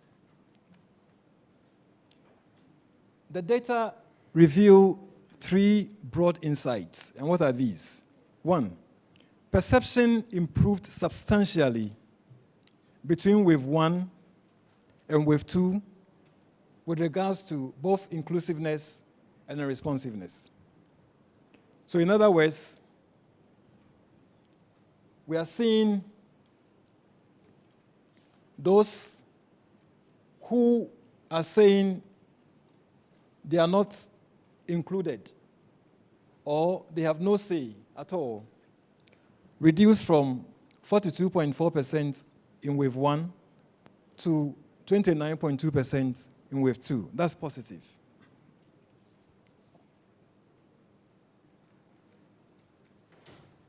So in other words, the share saying the political system allows citizens to have a say increased from 54.8% in wave 1 to 68.4% in wave 2. And share feeling completely excluded reduced from the 42.4 to the 29.2, as I mentioned. The second picture we are seeing is that there are large disparities across demographic groups, but we'll look at that shortly. And finally, we also see that vulnerable groups still feel excluded at higher rates. So we'll look at the disaggregation quickly. When it comes to responsiveness, the share saying the system does not allow influence at all has actually reduced from 43.4% to 32.5%. And again, that's very positive. And across Ghana, most citizens now believe they have a voice in public affairs, in fewer feel shut out. And also, national averages, as I mentioned earlier, usually would max regional differences and all that. Now, let's look at disaggregation with regards to gender, and also for both inclusiveness and then responsiveness. Women still feel less included. So again, if you look at the data, you would see that for inclusiveness, no say at all. If you check the data, you will see that no say at all. We are seeing men and women, improvement in both men and women, but women still feel more excluded. For male, the exclusion reduces from 46.4% to 31%. And for females, it reduces from 45.8% to 35.4%. And then if you look at responsiveness, that is those who are saying no influence at all. The first row. You will see that both men and women show improved statistics there, but women still feel more excluded. Women feel more in terms of no influence at all. So you have the male 46.4% to 31%, female 41.8%, 35.4%. Now, women consistently report higher exclusion and lower influence, even though the gap narrows in wave 2. Let's look at locality. That's the next slide. What do we see here? In terms of inclusiveness, we are seeing that there is more improvement in rural areas than the urban areas. In fact, both for inclusiveness and then for responsiveness. If you take inclusiveness, for example, we see that for rural areas, for no say at all, there's decline from 45.8% to 28.6%. And in urban areas, there's also a decline from 40.5% to 29.5%. Responsiveness shows the same trend, as we can see. So in terms of no influence at all, there's a decline in rural from 47.2 to 31.7, and then for urban from 41.3 to 32.9%. Then we go to the age groups. Yes, age group. What do we see? The youth and the aged feel most excluded in terms of responsiveness, and then also in terms of inclusiveness. But good news is that we are seeing dramatic improvement across waves.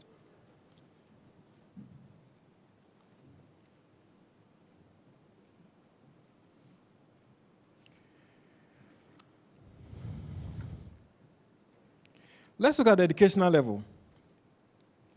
The results show that higher education is usually associated with stronger sense of voice. If you check inclusiveness and responsiveness, we see that vocational / technical increased from 19% to 23%. In terms of those who are reporting a lot or great deal of inclusiveness. And then tertiary is also seeing some increase from 15.3% to 21.4%. And then for responsiveness, we are seeing a similar trend as well. For SSS/SHS/secondary, those who are reporting a lot or great deal is increasing from 11 to 13%, and tertiary from 14.2 to 16.6%. And then we look at difficulty in performing activity.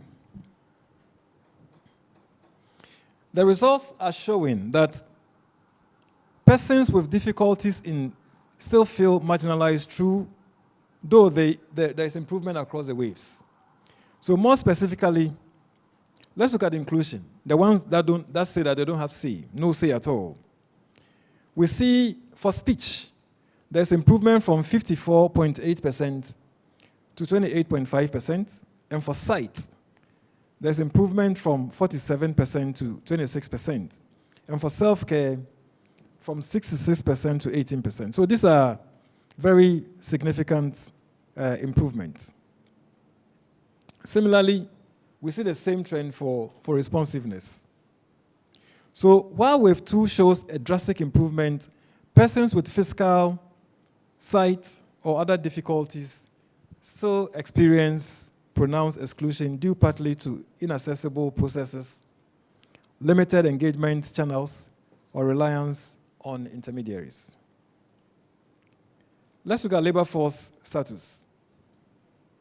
So in this work, we asked the respondents their labor force status as whether they were unemployed, employed, or outside the labor force. And we tried to analyze responsiveness or inclusiveness from that perspective as well. And the data shows that the unemployed feel excluded most, though there is improvement in Wave 2 if you compare to Wave 1. In fact, in terms of no say at all for inclusiveness, unemployed reduced from 56.2% to 33.8%. But we also saw some reduction in employed. Those who said they were employed, 37.7% to 27.8%. We are seeing the same trend with responsiveness.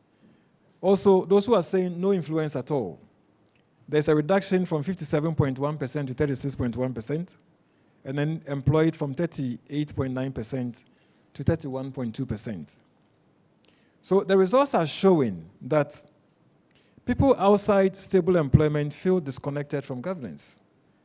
So although we are seeing some improvements, the gap still persists. And empowerment programs may be reaching employed populations more effectively than those who are seeking jobs. So ladies and gentlemen, before we come to the citizens' expectations, I want to provide a quick summary of what we just went through with regards to inclusiveness and responsiveness.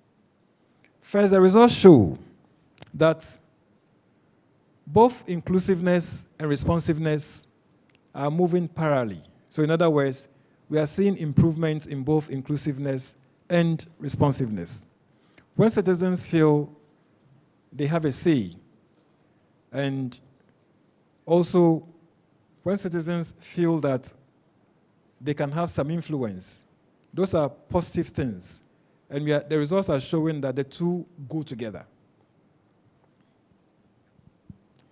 The second thing we observe is that the alignment actually strengthens the interpretation that Wave 2 reflects real shift in civic engagement and not random variations.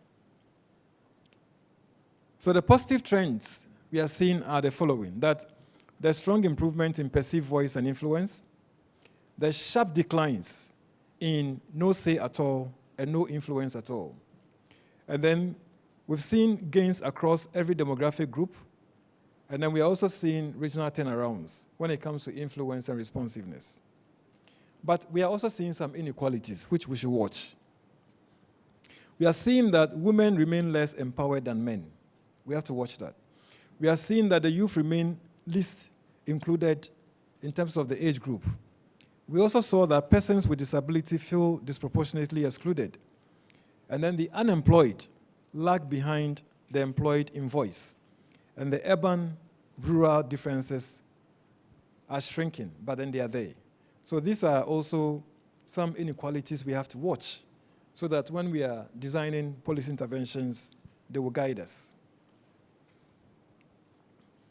So ladies and gentlemen, I now move to the last aspect of the survey, which looked at citizens' expectations. And here, what did we see? The data point to three big conclusions. One, citizens want infrastructure and better public services above all else. Two, economic stability, jobs, and business support form the second major expectations of citizens. And three, different population groups expect very different things, revealing how varied Ghana's governance needs are. So let's break this down a bit. The data shows that 52.6% chose infrastructure development and quality service as what they expect the government to tackle in the next 6 months. 52.6%, more than half. Followed by 25.9% choosing economic stability, job creation, and business. And then 10% good governance and accountability. Then the rest are the other areas or other expectation areas, including safety, security, and law enforcement. And then we have environment protection and sanitation. And then we have social welfare.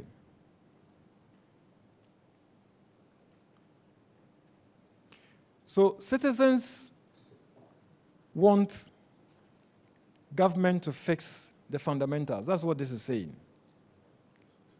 They want government to fix their roads. They want stronger services. They want economic stability. And this is a governance signal that people are not demanding complex reforms, but reliable delivery of the basics. Next slide. Again, if you look at the expectations, whether in terms of sex or in terms of locality, we see that men and women expect different things. So women place more emphasis on infrastructure development and quality of public services, whilst men more often emphasize economic stability, job creation, and business support. And then also, in terms of urban-rural split, urban residents are more likely to expect improved infrastructure, environmental protection and sanitation, and safety, security, and law enforcement, whilst rural residents are more likely to expect economic stability, job creation, and good governance and accountability. And then with regards to age, we see young people leaning more towards infrastructure development, economic stability, and jobs. And then for education, we see those who have higher education leaning more towards economic focus. And then we have more educated citizens engaging with complex administrative systems and economic structures. Now, when it comes to labor force participation, we see that all categories of labor force prioritize infrastructure development and quality services first, followed by economic stability, job creation, and business support. So, ladies and gentlemen, with regards to the expectations, citizens' expectations provide a forward-looking diagnostic of governance needs. What we are seeing there, which is positive, are that citizens know exactly what they want. And what they want is very practical and essential improvements. And the expectations are aligned with Ghana's macro governance priorities, which is infrastructure and economic stability. Then also, improvements in inclusiveness and responsiveness appear to be strengthening citizens' willingness to articulate expectations. But there are challenges here that we have to watch and work on. Large demographic and regional differences show governance gains are not evenly distributed. And usually vulnerable groups, women, youth, rural population, persons with disabilities still face barriers that shape their expectations. And also economic pressure drives expectations for stability more than system reforms. So, ladies and gentlemen, these are the key results of our survey. And here we summarize them as takeaways. So with regards to contact with public officials, As I said, the contact rose from 52.5% in wave 1 to 59.3% in wave 2, meaning more than 6 in 10 adults dealt with at least one official in wave 2. Secondly,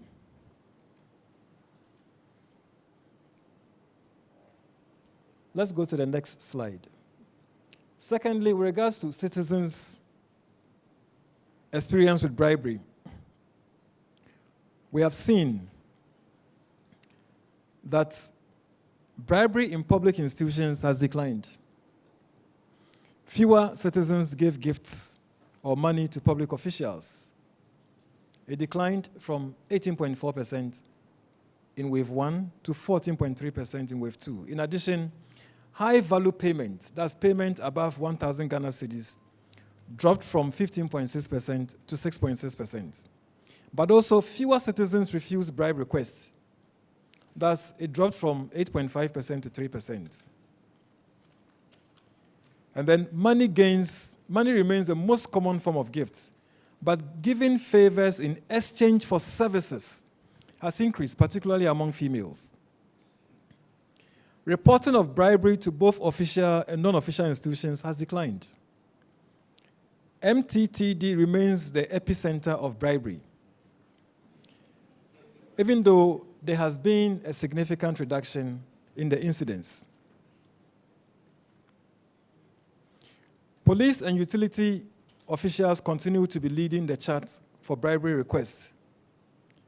Vulnerability is shifting as a share of persons with disability giving gift 4 times or more jumped from 6.2% to 71.1%, while that for persons with sight difficulty rose from 2.3% to 66.9%. Now, inclusiveness, that's having a say in governance.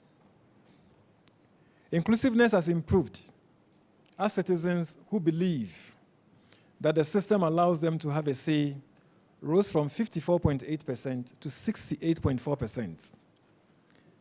And exclusion actually reduced significantly from 42.4% to 29.2%.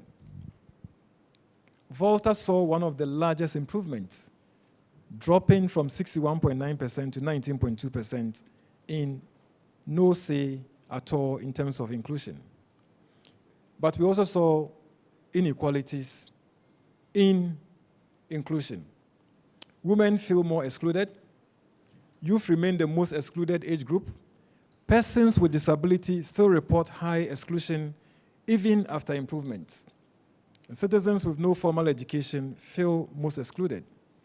And exclusion actually remains higher in Upper East, Northeast, and northern regions despite overall improvement. In terms of responsiveness, which is the ability to influence decisions, national responsiveness improved across board. Citizens saying they have no influence at all fell from 43.4% to 32.5%. Men improved faster than women. Urban-rural differences nearly disappeared, indicating rising parity in political voice. And education strongly predicts perceived influence. And here we are seeing more Ghanaians now feel the system listens to them than previously. Then with regards to citizens' expectation for the next 6 months, infrastructure and service quality dominates. We have about 53% actually prioritizing infrastructure and service quality, followed by 26% who prioritizes economic stability, jobs, and business support.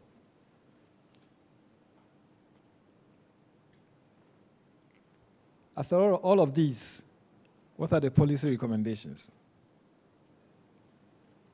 There's a need for us to deepen citizen engagement both at the national level and at the local level to align policies with people's priorities. Secondly, we need to strengthen Parliament's public consultation to inform its oversight and legislative roles. Thirdly, we need to target high-risk institutions with surgical precision. For example, if you take MTTD, for example, you take the utilities and then the health facilities, we must implement monitor standards, public dashboards, and strict compliant handling mechanisms. We have to also protect the vulnerable citizens through the introduction of priority service lanes and accessibility protocols for persons with physical, sight, or self-care disability. Our data, as you saw, is showing that they are most exposed to repeated informal payments. We need to institute very clear rules on gifts and conflict of interest for public offices. SRAJ is already doing some work here. They need to do some more. We need to automate high-contact public services so that we can minimize face-to-face contacts and interactions. And also, let's ensure that anti-corruption bodies, a lot of them are here today, I'm very happy about that, act very swiftly on bribery reports and provide feedback to citizens. And let's prioritize use of governance series survey data in NACAP 2, which is currently ongoing, to guide anti-corruption programs. Again, we need to deliver fast, visible wins in infrastructure and services. Roads, utilities, water systems, and frontline services must show clear improvement because Ghanaians are telling us in one voice that these are the top priorities that they cherish. Ladies and gentlemen, in conclusion, I want to end this by saying that governance improves when institutions act with integrity and citizens feel heard. Wave 2 tells us two important things. One, some progress is happening, as the data is showing. Citizens feel more included, and bribery is declining, as we've seen. But at the same time, there are major gaps, especially around refusal to pay bribes. It declined. Reporting declined. And the uneven distribution of inclusion across regions and education levels. So we need to watch that. The purpose of this work is not to praise or blame any institution at all. Rather, it is to provide neutral, transparent evidence to help Ghana strengthen its governance systems. Thank you to all respondents, partners, and everyone who continues to rely on evidence to shape policy and public discourse. Once again, I would like to express my sincere appreciation to all our partners who supported us either technically or financially. Thank you very much.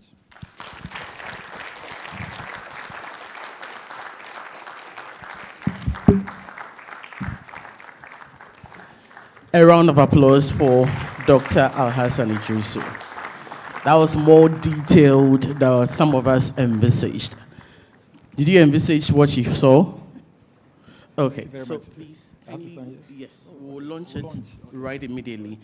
And as a result of the time, we would want to tweak the program a bit so we can finish and wrap up. So I would want Mr. Withall, our chairman for today, please come forward. Mr. Saidu Omar, please come forward. Dr. Rashid Draman, please come. Madam Awalana, our board members, please join us here as we launch the governance series report.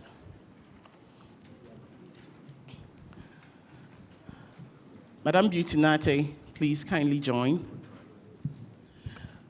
Whilst we are launching the program, let's use the opportunity to be on our feet and stretch a bit.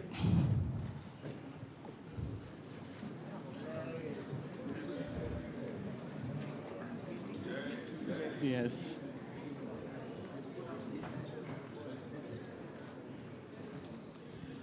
So, Chairman, would you want to say one or two before you launch?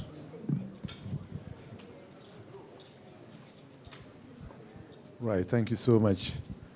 I was just telling the government statistician that I know that SDG 16 is difficult to measure globally.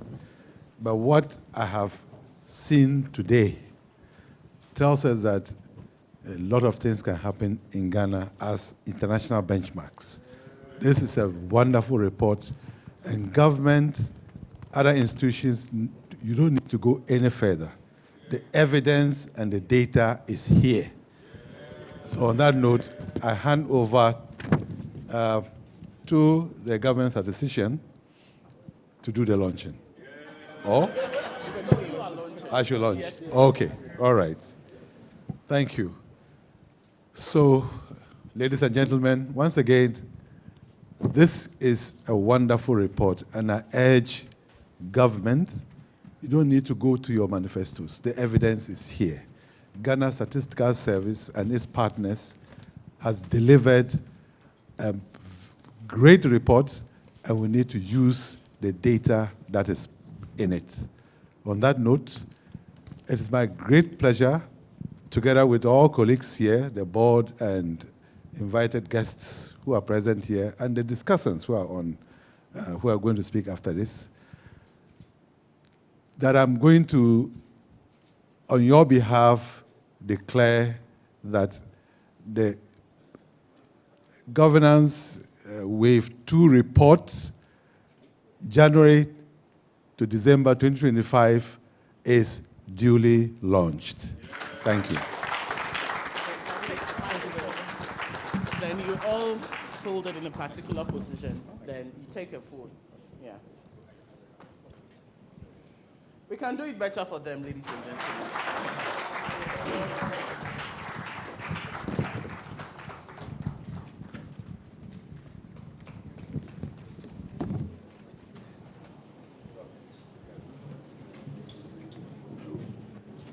Dr. Rashid Jamal, please don't go. Yes, yes. Okay. So we are zooming straight into the discussions, yes. So we can finish. Let me take my gadget. Yes, please.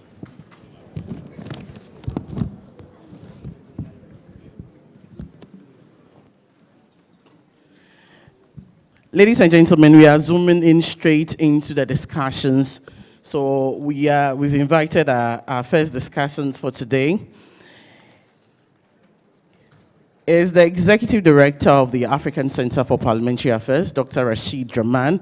I would have wanted to say so much about him, but I'll just say two. He has more than 2 decades working with more than 30 parliaments in Africa, including the Pan-African Parliament and ECOWAS Parliament, as well as parliaments worldwide. He's a tireless champion of stronger, more accountable parliaments.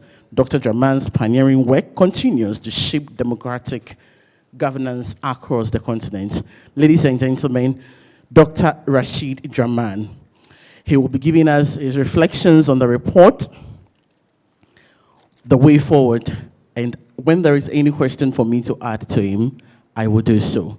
Dr. Draman, you have the floor.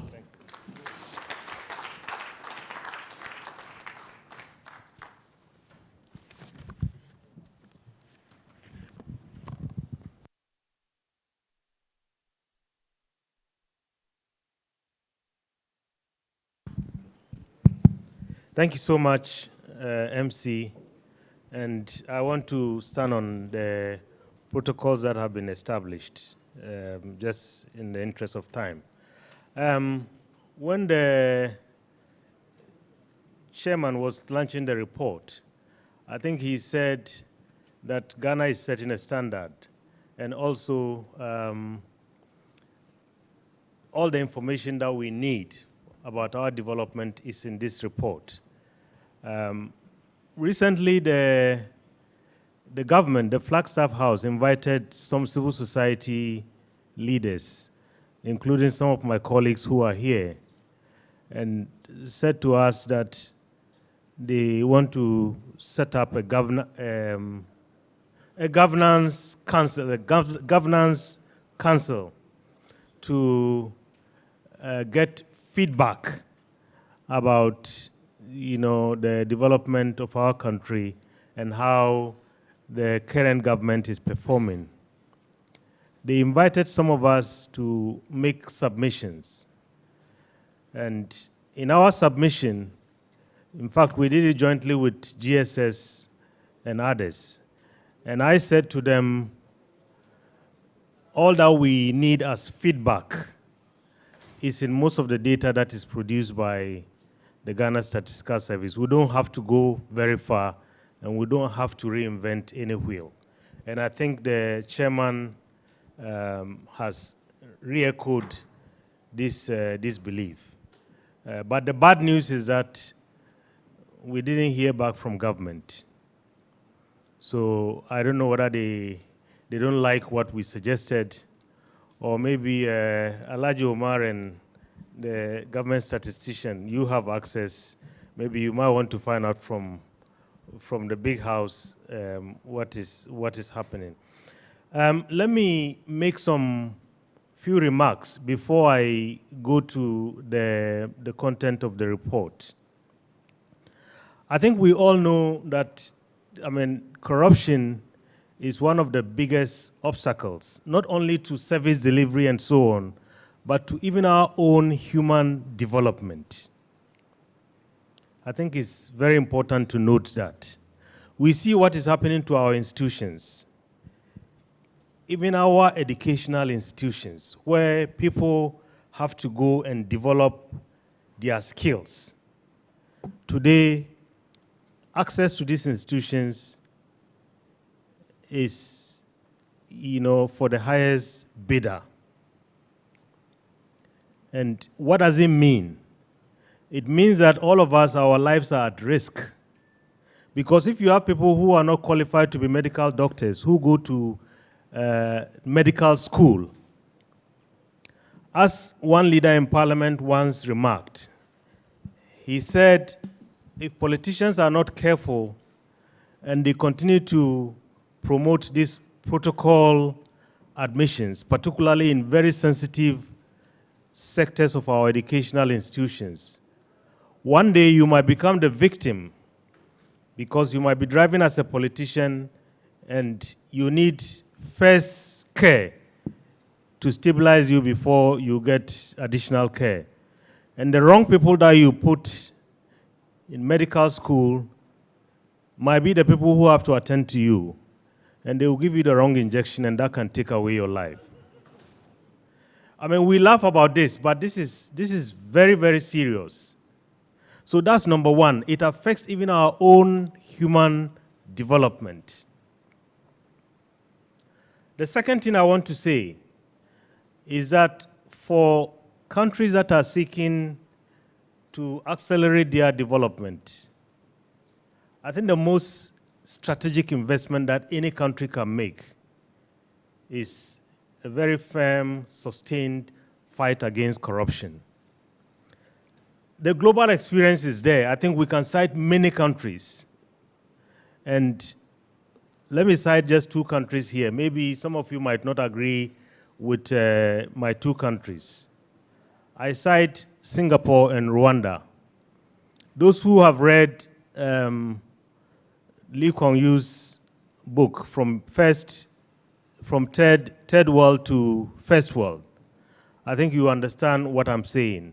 And those who also read, those who also read Why Nations Fail, I think you understand the importance of institutions. And Rwanda has demonstrated that very, very clearly from a very short period of time. For those who have been to Rwanda, you might not agree with the politics of Kagame, but you will agree with his development approach.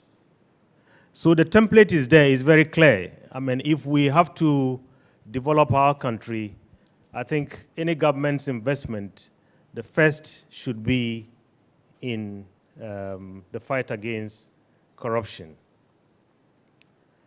Let me go to the report.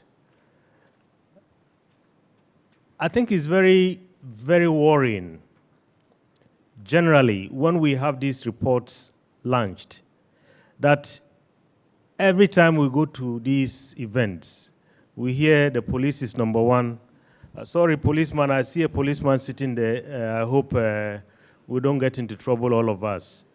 The passport office, and so on and so forth. But the worrying thing is that what are we doing as a people? Because we recite these things and go back to our homes and sleep. Are we not angry enough as a people? Because we can say this over and over and over again. You know, our society is what we accept. The kind of leadership we have is what we accept. Yesterday, I think for those who have listened to BBC, in the Philippines, there was a citizens' movement against, you know, some of these corrupt practices. And we hear them mostly in some of these countries. But in our country, it looks like we are very docile and we are very happy with where we are, even if we are failing the corruption test year in, year out. Mary is here. I think their CPI every year places our country below 50%. And if you take an exam and you score less than 50%, we know what that means. But we are not angry enough as a people. It looks like we accept it and we say this group is corrupt, nothing is done, so the corruption perpetuates. In terms of the report itself, I think the findings are a mixed bag of good and bad news. I don't want to repeat what the government statistician has said. But one thing I want to say is that if you want to side on the if you want to be on the side of optimism, you will say overall there is some pushback and there is some awakening. The fact that we see that the number of people who are willing to pay bribes has gone down, I think is a very important message. But the little worrying part of it, which I believe we should look at, I think alongside other data sets, like what Afrobarometer and others have provided to us, is the challenge with the trust of public services and the trust of the people we put forward to lead us. Because in the report, we see a significant decline, I think from 15% to about 8 or so, or is it 6%, of those who are willing to report acts of bribery. That means people think that they are wasting their time. They don't trust the institutions to which they would go and report. And I think that is a very, very big message for all of us as citizens of this country. Because if you add that to the teeming number of young people who are out of work, people who are getting frustrated with the system, I think my quick check shows that more than 30% of our young people are unemployed. Maybe the statisticians can correct me. And every year we churn out young people out of school, yet the opportunities for them are very few. We saw what happened 2 days ago. I mean, why should 6 of our compatriots lose their lives because they went out to look for work? And we are not angry enough. Nobody has resigned. You know, even those who are said to have been asked to step aside, we don't know what that means. Whether they've been fired or, you know, they are losing their entitlements and so on. So if you look at that statistic, I think it sends a very worrying message. And for me, worrying because, as the MC has said, I have done work in many countries across the continent, and I have seen in recent times, before the current leader in Burkina Faso. I spent 3 years supporting that parliament as an advisor to that parliament. And you know, before then, the parliament was set ablaze because young people were frustrated. Whilst they didn't have jobs, the politicians were busy trying to change the constitution to let somebody stay in power forever. And they went and set the parliament ablaze. They were looking for the members of parliament. And in Burkina Faso, during those days, the message was that the next time we are not going to burn the building. We are going to burn the people who occupied that building. And we saw what happened. We saw now, fast forward, Captain Traore and so on. So for me, I think the message from the report is that it should galvanize us as a country to be angry enough, as a people to be angry enough to demand change.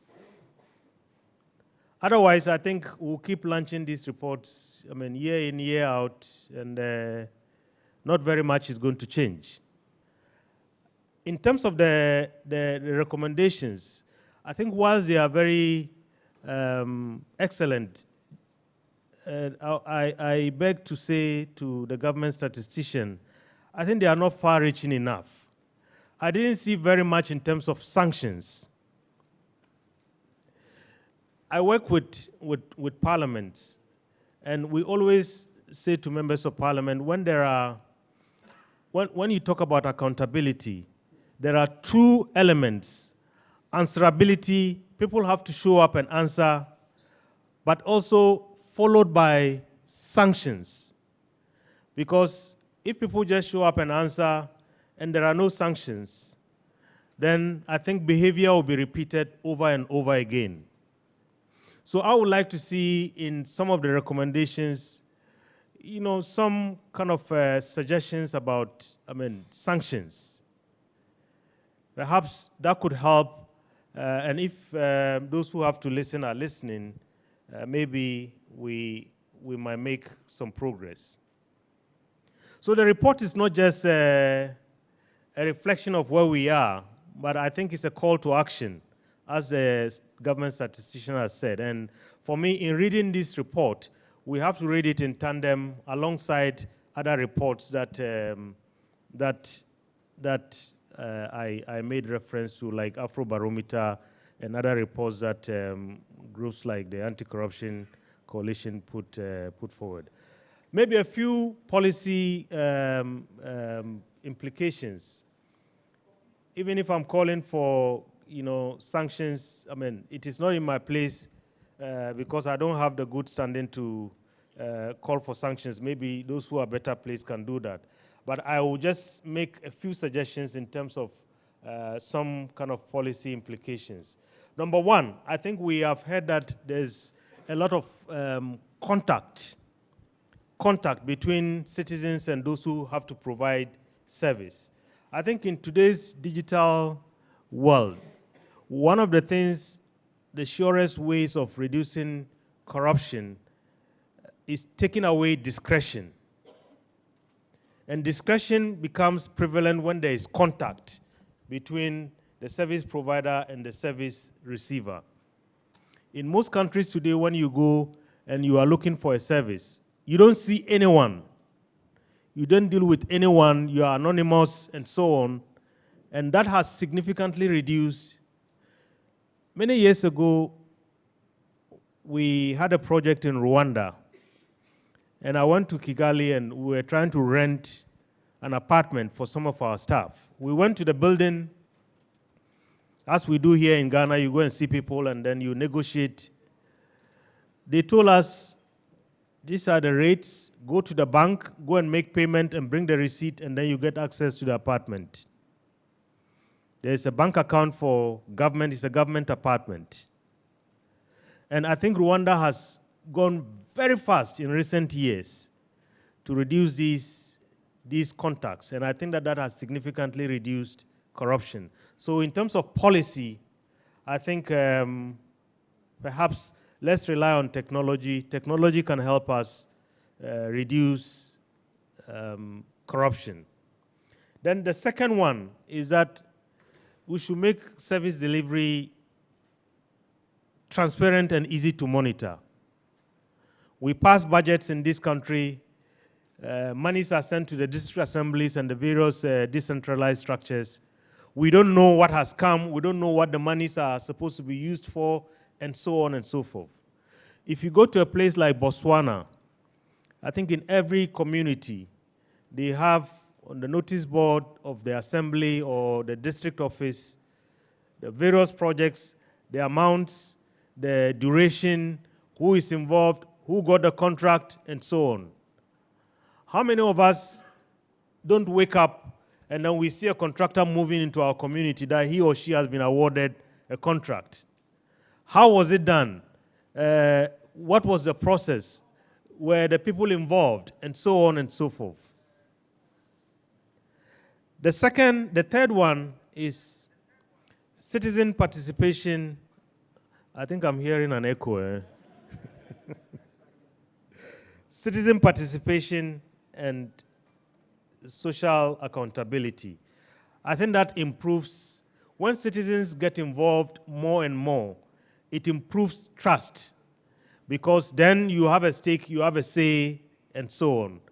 And related to that, I think is the need to protect and empower those who are bold enough to come forward, the whistleblowers. Because again, we saw that the number of people who are willing to report has gone down. Maybe people have been penalized silently for being vocal against some of these practices. Then the next one, which for me I think is the big one, and the commissioner is here. The speed with which we deal with investigations and prosecute those who are known to be corrupt. Because in this country, I want to quote one of the former British High Commissioners. When he was here, he said, for the past 10 years, there hasn't been any high-profile prosecution in Ghana. So people know that we can loot, we can go home, and then we can use the court system to frustrate everybody, and then the case will die. Maybe my government will come to power very soon. And I think we have seen what has happened. There have been a lot of cases that have been discontinued. Have they been discontinued on their merit, or is it because now those who were accused were part of, this current government? There hasn't been very high-profile prosecutions in this country. And people think and know that we can loot and then we can have time and the process would die by itself and we can go home and enjoy our loot.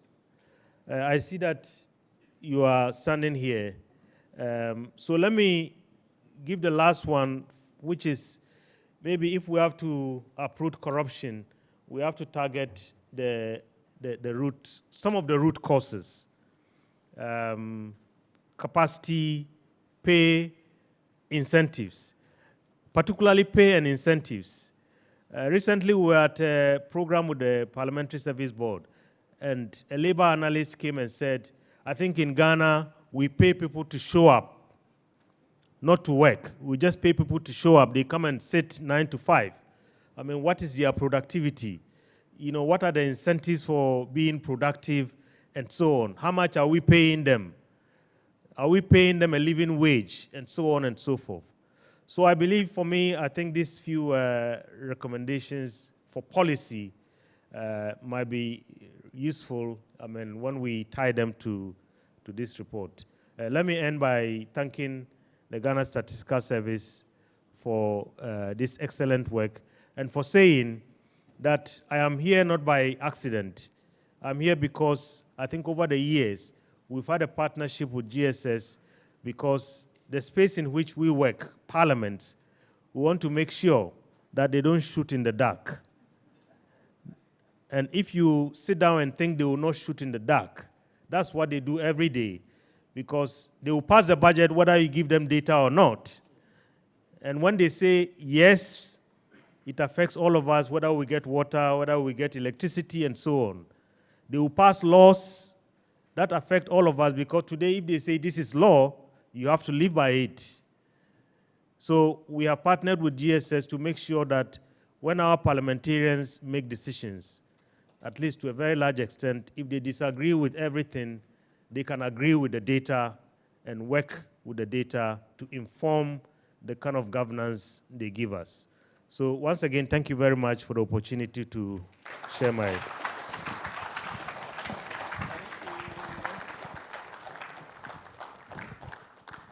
Thank you so much, Dr. Rashid Draman.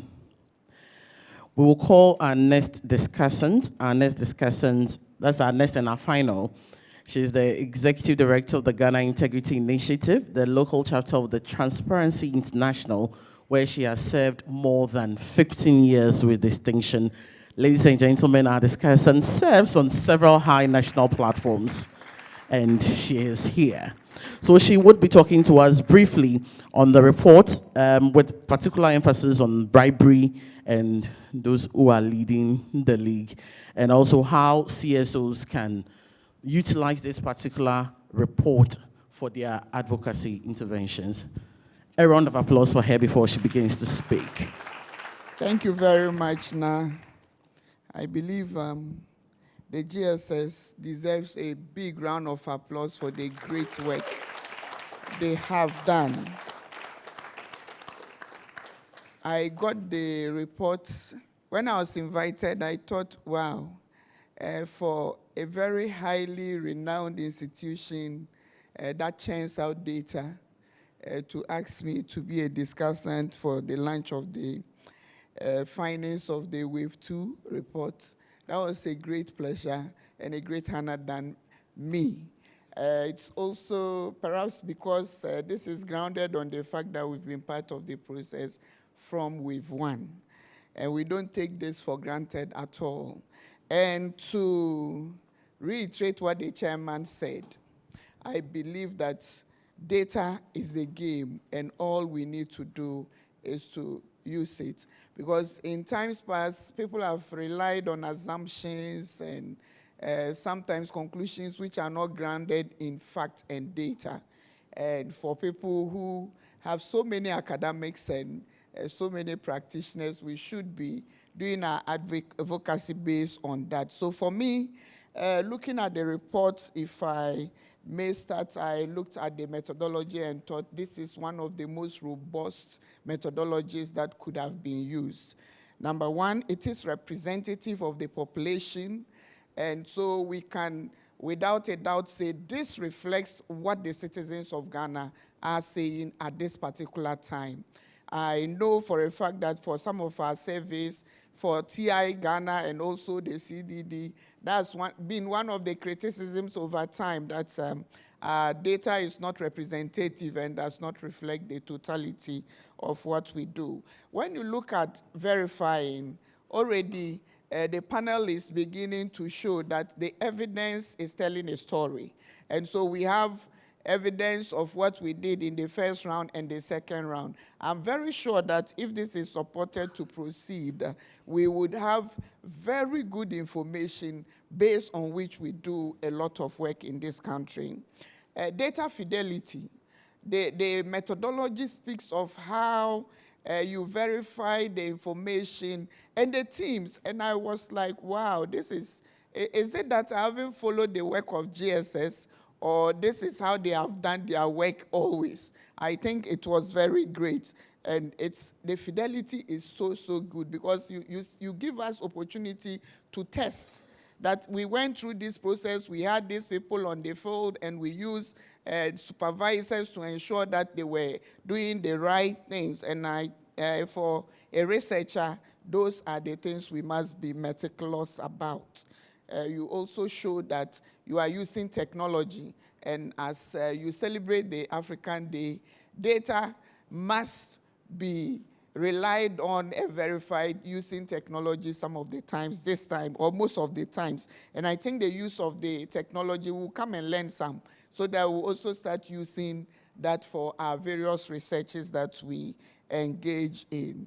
And for me, most of the findings are not surprising. If I look at the findings, talking about issues around bribery for civil society, Transparency International, through the Global Corruption Barometer, has done this work over time, and we have seen that bribes either continue to increase or they remain the same. And then the giving and receiving of bribes have normalized. Let me use 2019 as a case study where we realized that citizens were actually willing and available to pay the bribes if they were able to secure services they wanted. And just last week, I was on my way from Bolgatanga to Wa, and I saw an example of what we call vote selling. It's around from Siniense going towards Hen and the rest. We saw, they say, no electricity, no vote. What does that mean? If government doesn't provide electricity for us, we will not vote. And these were signboards they have erected in the community. They do not have electricity. And so because there were elections, then it was time for the citizen to also demand their due. So they were willing to sell their votes for electricity. And that is an example. I was tired. The road wasn't too good. I should have taken a picture to come and show here. And there are a lot more of these examples around the country where citizens go on demos for services to be provided to them, where citizens are cajoled to pay these bribes. Again, we have seen in the past and in the data we continue to churn out that citizens are also willing to pay the bribes because of the coercion that happens. In many of the institutions, we see people ask or they don't ask, but then no action is paid to you. So what do?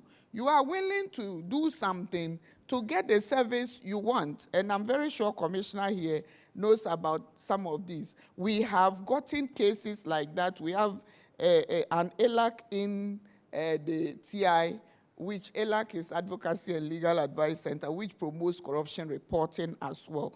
So bribery, it's not surprising that these days citizens have decided that whether you ask or not, so far as that's what you want, we are willing and available to also provide.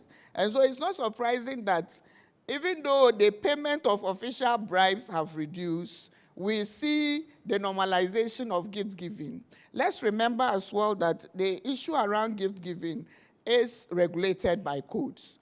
And so giving gifts to public officers for offering services they are supposed to be offering per the mandate of their jobs is not acceptable. How much is the gift? And when the person takes the gift, are they going to pay the normal? Because you mentioned in the report some of the gifts were beyond the 100 Ghana cedis that we are expected to have taken. So that's for us a worrying trend. And we are saying that even though the report says bribery is declining, let's pay attention to the fact that the citizens of Ghana have become so apathetic, they are willing to accept anything that goes. Again, let me say that the evidence shows that post-election periods have a tendency of showcasing some of these results. And so we may pay attention to them because the trust of the citizen after booting out one government then is very high. Because the expectation is that you have told us that, oh, I would fight corruption, I would do that. So citizens' trust is very high. And for that matter, they know that the government they have replaced is going to be doing a very good job for them. So these results are not surprising at all. And I compare some of this with the Global Corruption Barometer and also the Afro Barometer. You see clearly in the last round that 75 or thereabout of citizens in 2017 said they trust the government to fight corruption. And then by the next round, it came down to 35%, meaning something didn't go well. The evidence with the perceptions didn't match. Experience with perceptions didn't match. So this is usually showcased when there are elections or during the post-election period. So let's pay attention to that, perhaps, as we proceed with the next wave. But then it is our prayer that the next wave would even show better results, because we've also seen other interventions like the oral, which government is pursuing. We have seen people who are alleged to have siphoned public resources or also being taken through the processes. So I believe in my heart that confidence would remain, and so we would have better results going forward into the next round. So again, the worrying trend, I think over the 32 years of this experiment of our democracy, some institutions have been known to show that they are weak, a lot weaker when it comes to the issue around bribery.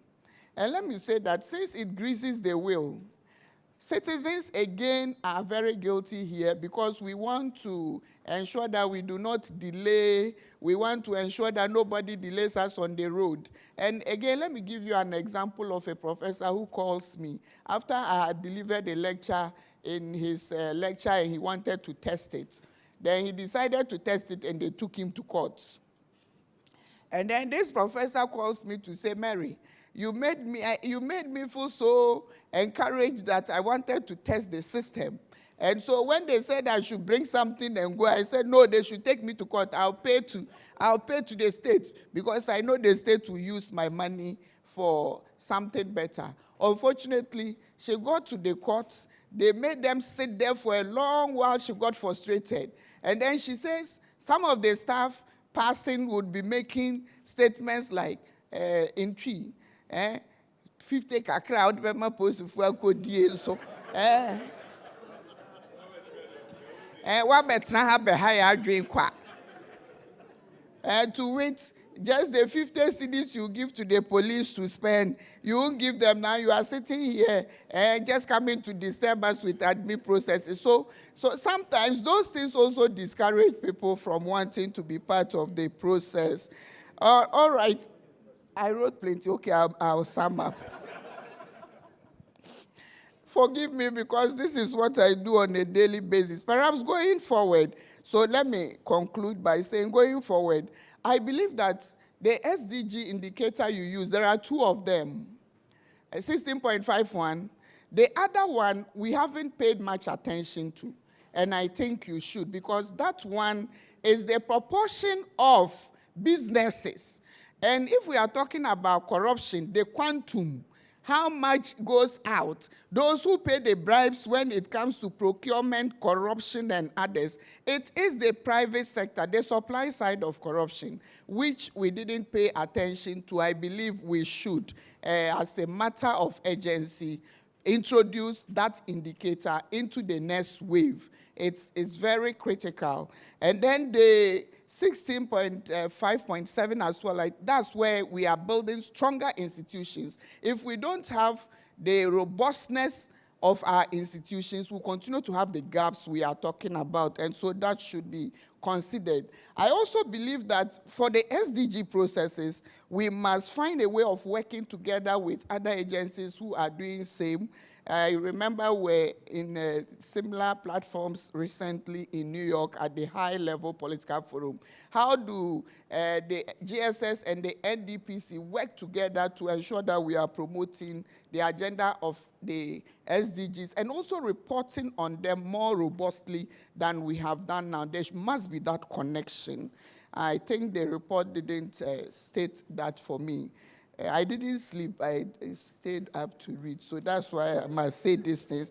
Then there must be an alignment with the Open Government Partnership, because that's where the issues around data digitalization is paid attention to. So the GSS as well must look at working with the Open Government Partnership to ensure consistency. Again, civil society, we would use this data. As I sat with Beauty, we were talking, we said, wow, now we have evidence. Nobody will say we don't have baselines. Nobody will say you are setting targets based on what? We have evidence to work, and we have evidence to do our advocacy. We also have evidence to pursue our academic agenda. As I sat here, I said, this thing I should come and tell you people so that I can use it for a PhD work.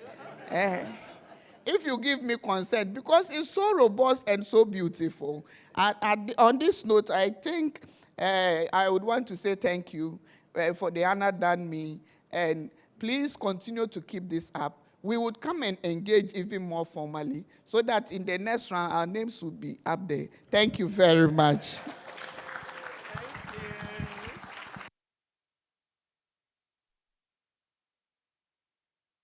Thank you so much. And on that partnership note,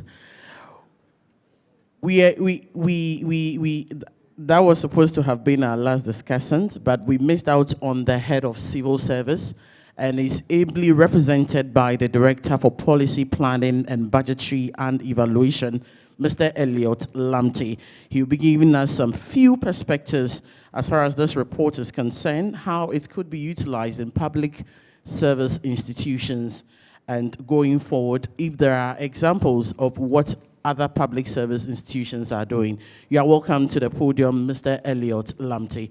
A round of applause for him.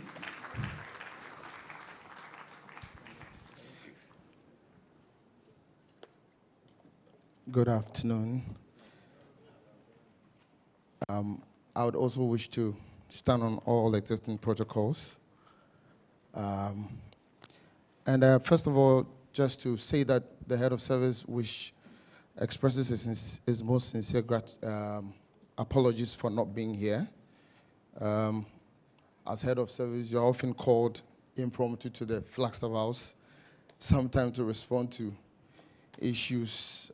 So that's one of the reasons why he's not here. And to also acknowledge the Ghana Statistical Service for such a very detailed work done. Dr. Al-Hassan, I've known from Ministry of Finance, a very astute, quintessential bureaucrat who is very attentive to details, and it shows in the delivery of this Wave 2 report. As I sat down, I listened very intently to his presentation, and I thought that there were very, very good nuggets, right from the methodology.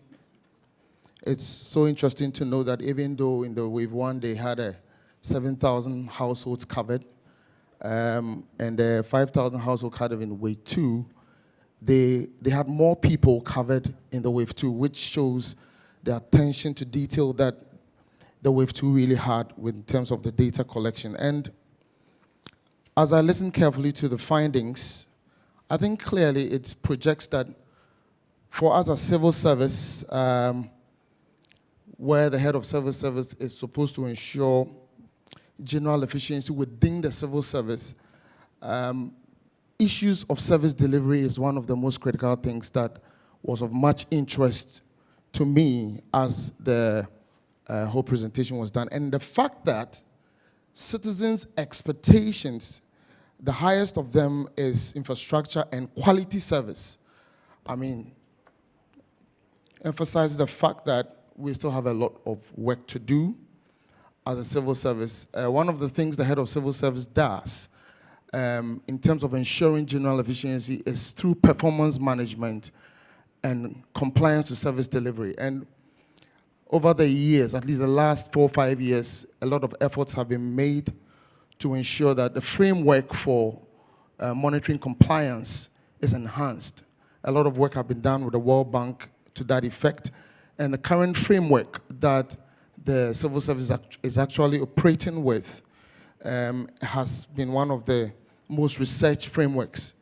And interestingly, the media report that we have show that the number of services in terms of requests have increased, from last year's report that we had. Last year, we're doing about 15,000 requests across the civil service. And just from January till now, we're having about 19,000 requests from the public in terms of services. And of course, the Ministry of Health is the highest in terms of request, followed by Foreign Affairs. But of course, because there is passport service there. But this shows us that the public is interested in the service that we deliver as institutions, as public institutions. And for me, that's the takeaway, the key takeaway, and the major finding that I think I need to draw the attention of the head of the civil service and the entire civil service about through this performance management process that we've been running. So I think that this is a very solid work done. We've been engaging NDPC when it comes to reporting on SDG reports, SDG indicators, on the VNR report. But it's so interesting to know that some of the indicators that we are seeing here have never been covered in this VNR report. And I think that GSS needs to be given a very huge recommendation for this work done. And I hope that it will continue to churn out a lot of data so that when we are reporting to SDGs in terms of the VNR report, we'll be able to have solid data to show the level at which Ghana is performing. So I think that I'm not going to talk much. I just want to let GSS know that we are in a civil service to collaborate with them, to leverage on the data that they are churning out, and to be able to improve the work that we do. So at this point, I just want to end it here and say that congratulations to GSS for such a very good work done. Thank you very much. Thank you so much, Mr. Lamte. All too soon, we've come to the end of today's program. We would, at this juncture, invite the chairman for today, Mr. Joseph Whitall, to give us his closing remarks. A round of applause for him, please.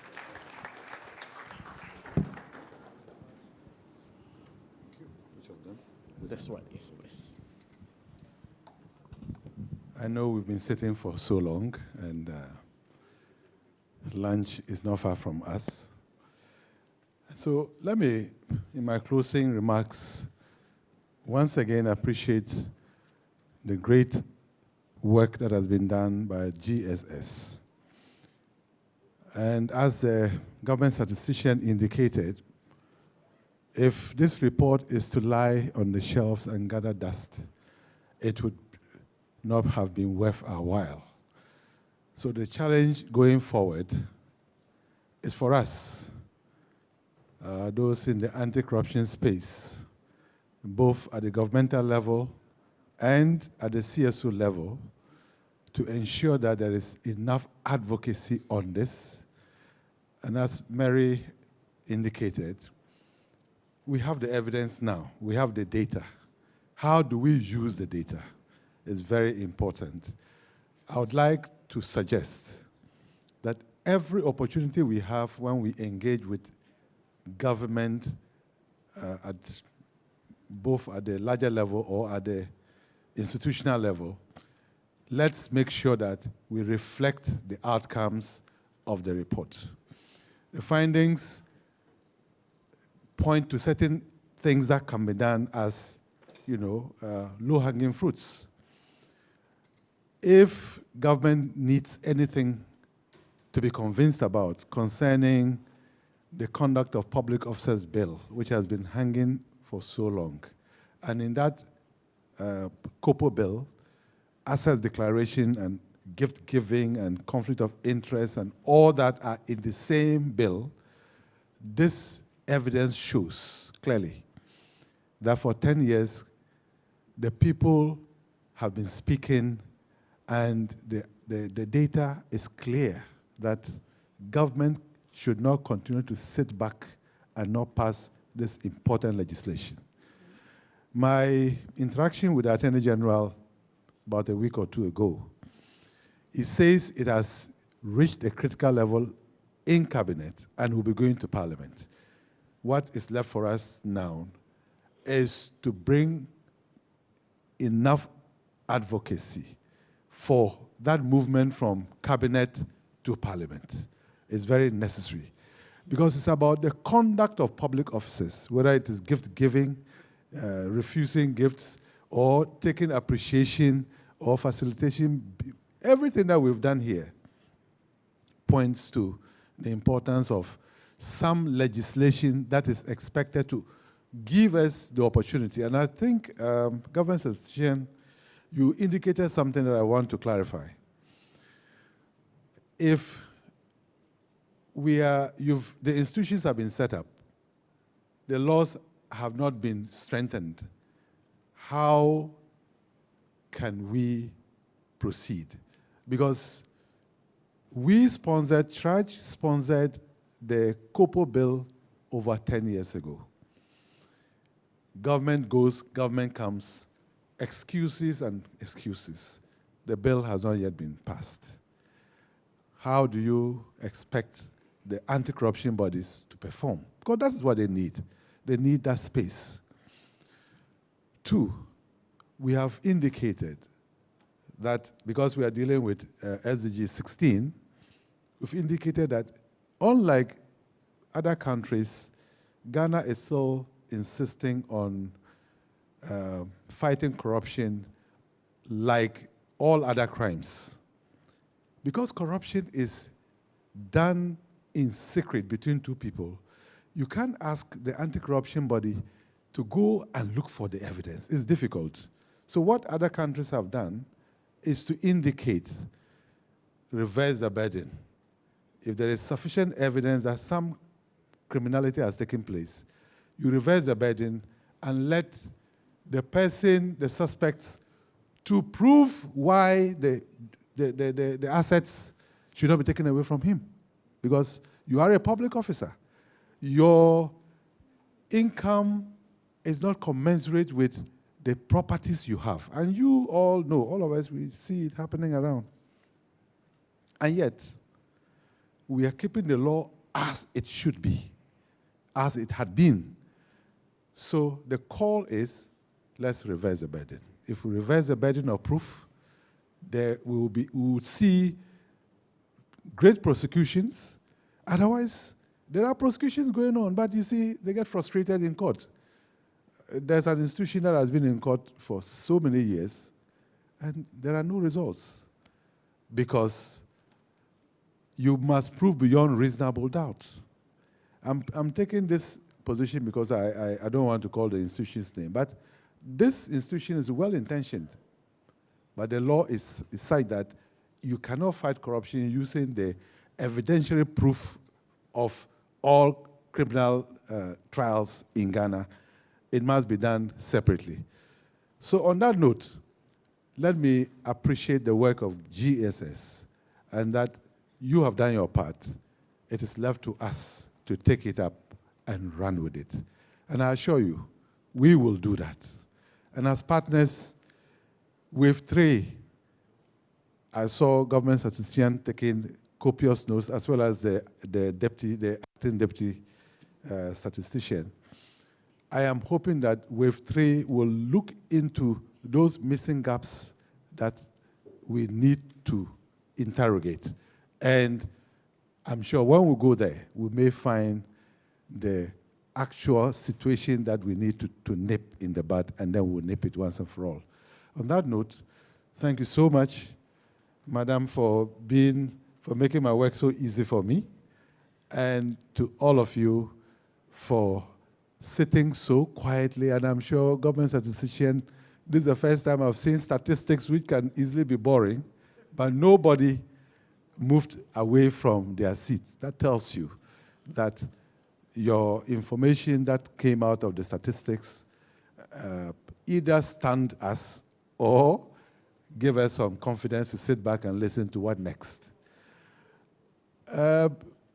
With regard to our colleagues and partners, ASEPA and GII and GACC, as I said, the ball is in our courts. Let's push. And whether it's in Parliament, whether it's in the radio or television and everywhere, this report should now be the reference point when we are discussing corruption in this country. Of course, we will look at the Afrobarometers and others to triangulate the findings because they seem to be virtually consistent with each other. On this note, I thank you so much for inviting me to chair and for making my work easy. Thank you. Thank you so much. A round of applause for our chairperson today for steering today's program to a very successful end. Some few acknowledgements before we receive the prayer. Executive Director of NOSAC, Al-Hassan Mohammed Awal, a wave would do. Thank you so much for being here.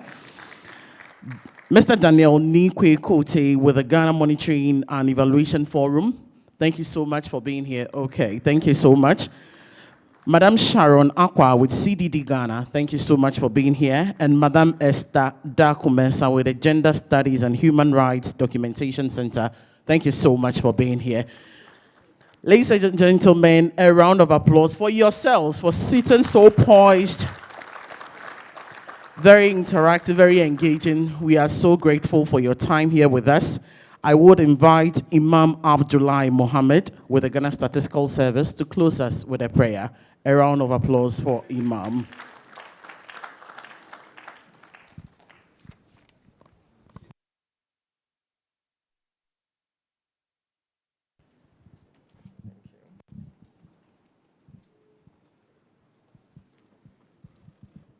We thank the Almighty Allah for gathering us here. Before we could start the program, we committed ourselves to the Almighty, and we thank Him that He has led us to have a successful program. We thank Him for all what He has done for us. We also pray that this report that has been launched, it should reach everywhere, every corner within the country. It should also reach to our stakeholders, likewise to government and wherever that it should be, so that we can be able to use this data to help Mother Ghana. May the Almighty Allah help all of us. أعوذ بالله من الشيطان الرجيم بسم الله الرحمن الرحيم الله لا إله إلا هو الحي القيوم لا تأخذه سنة ولا نوم له ما في السماوات وما في الأرض من ذا الذي يشفع عنده إلا بإذنه يعلم ما بين أيديهم وما خلفهم ولا يحيطون بشيء من علمه إلا بما شاء وسع كرسيه السماوات والأرض ولا يعود حفظهما وهو العلي العظيم الحمد لله رب العالمين الرحمن الرحيم مالك يوم الدين إياك نعبد وإياك نستعين اهدنا الصراط المستقيم صراط الذين أنعمت عليهم غير المغضوب عليهم ولا الضالين آمين.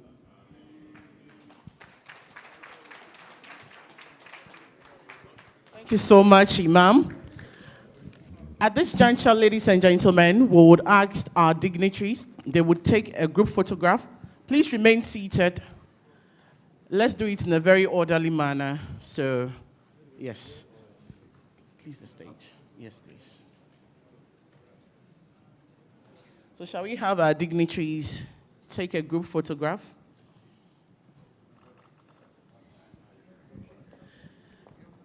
We plead with all National Service personnel with the Ghana Statistical Service to kindly remain seated.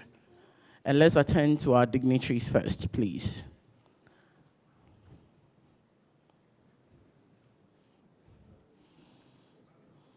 Is the arrangement okay? Or we should do something? Is it okay? Okay. Please go back a little and tilt. Yes, great.